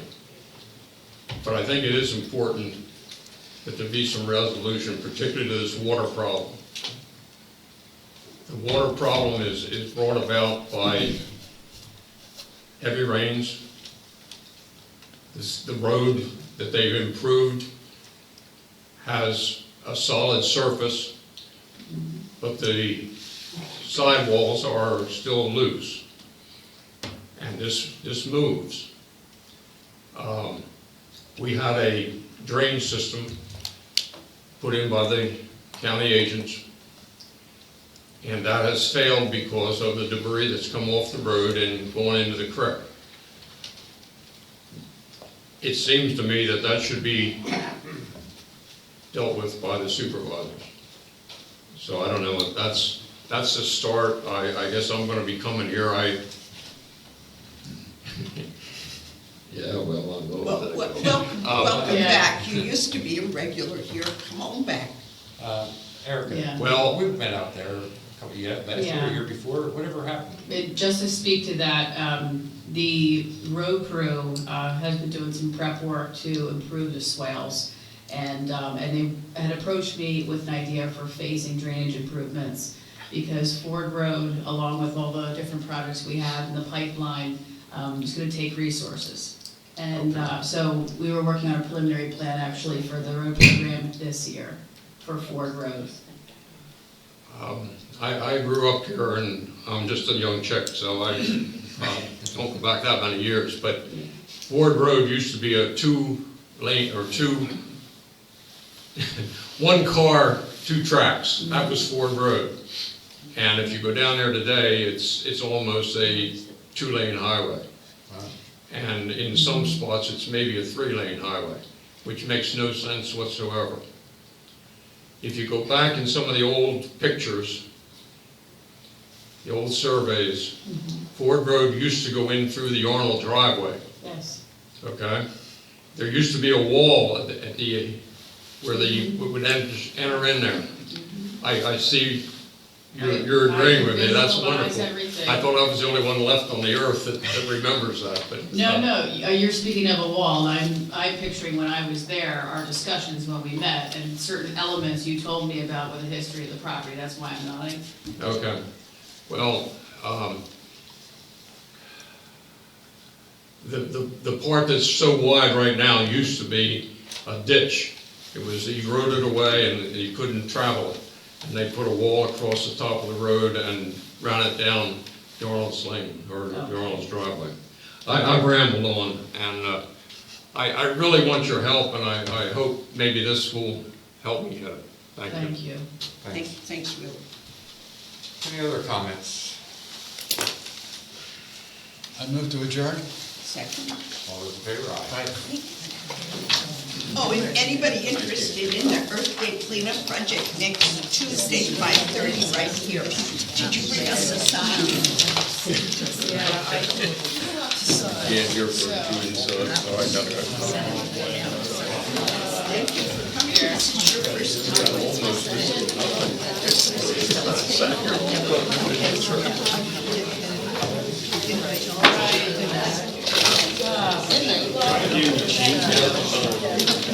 Are you finished, Chats? Yeah, one. Oh, sure. Yeah, this is the one that not see. You came to my house right after I moved in. You came to my house after I moved in, and we were sort of friendly back then. I moved in, I started making my pastures in 2002. I'm in the middle of the dirt part of Beaver Hill. You were helping me with my pasture, with your tractor. Yeah. I don't remember. He's still better. When I talked to him earlier today, I thought he. I think it was you. Yeah.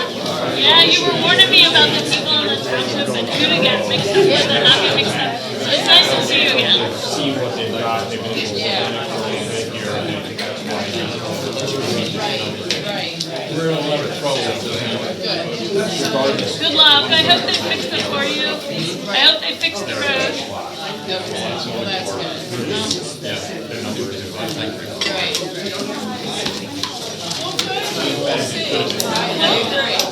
Well, yeah, we'll wait and see.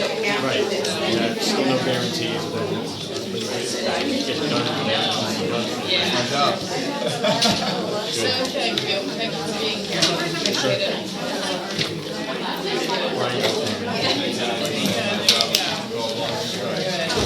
All right, Will. All right, is that all right? Yeah, it's all right. I'm just saying, I know, I spent time out there,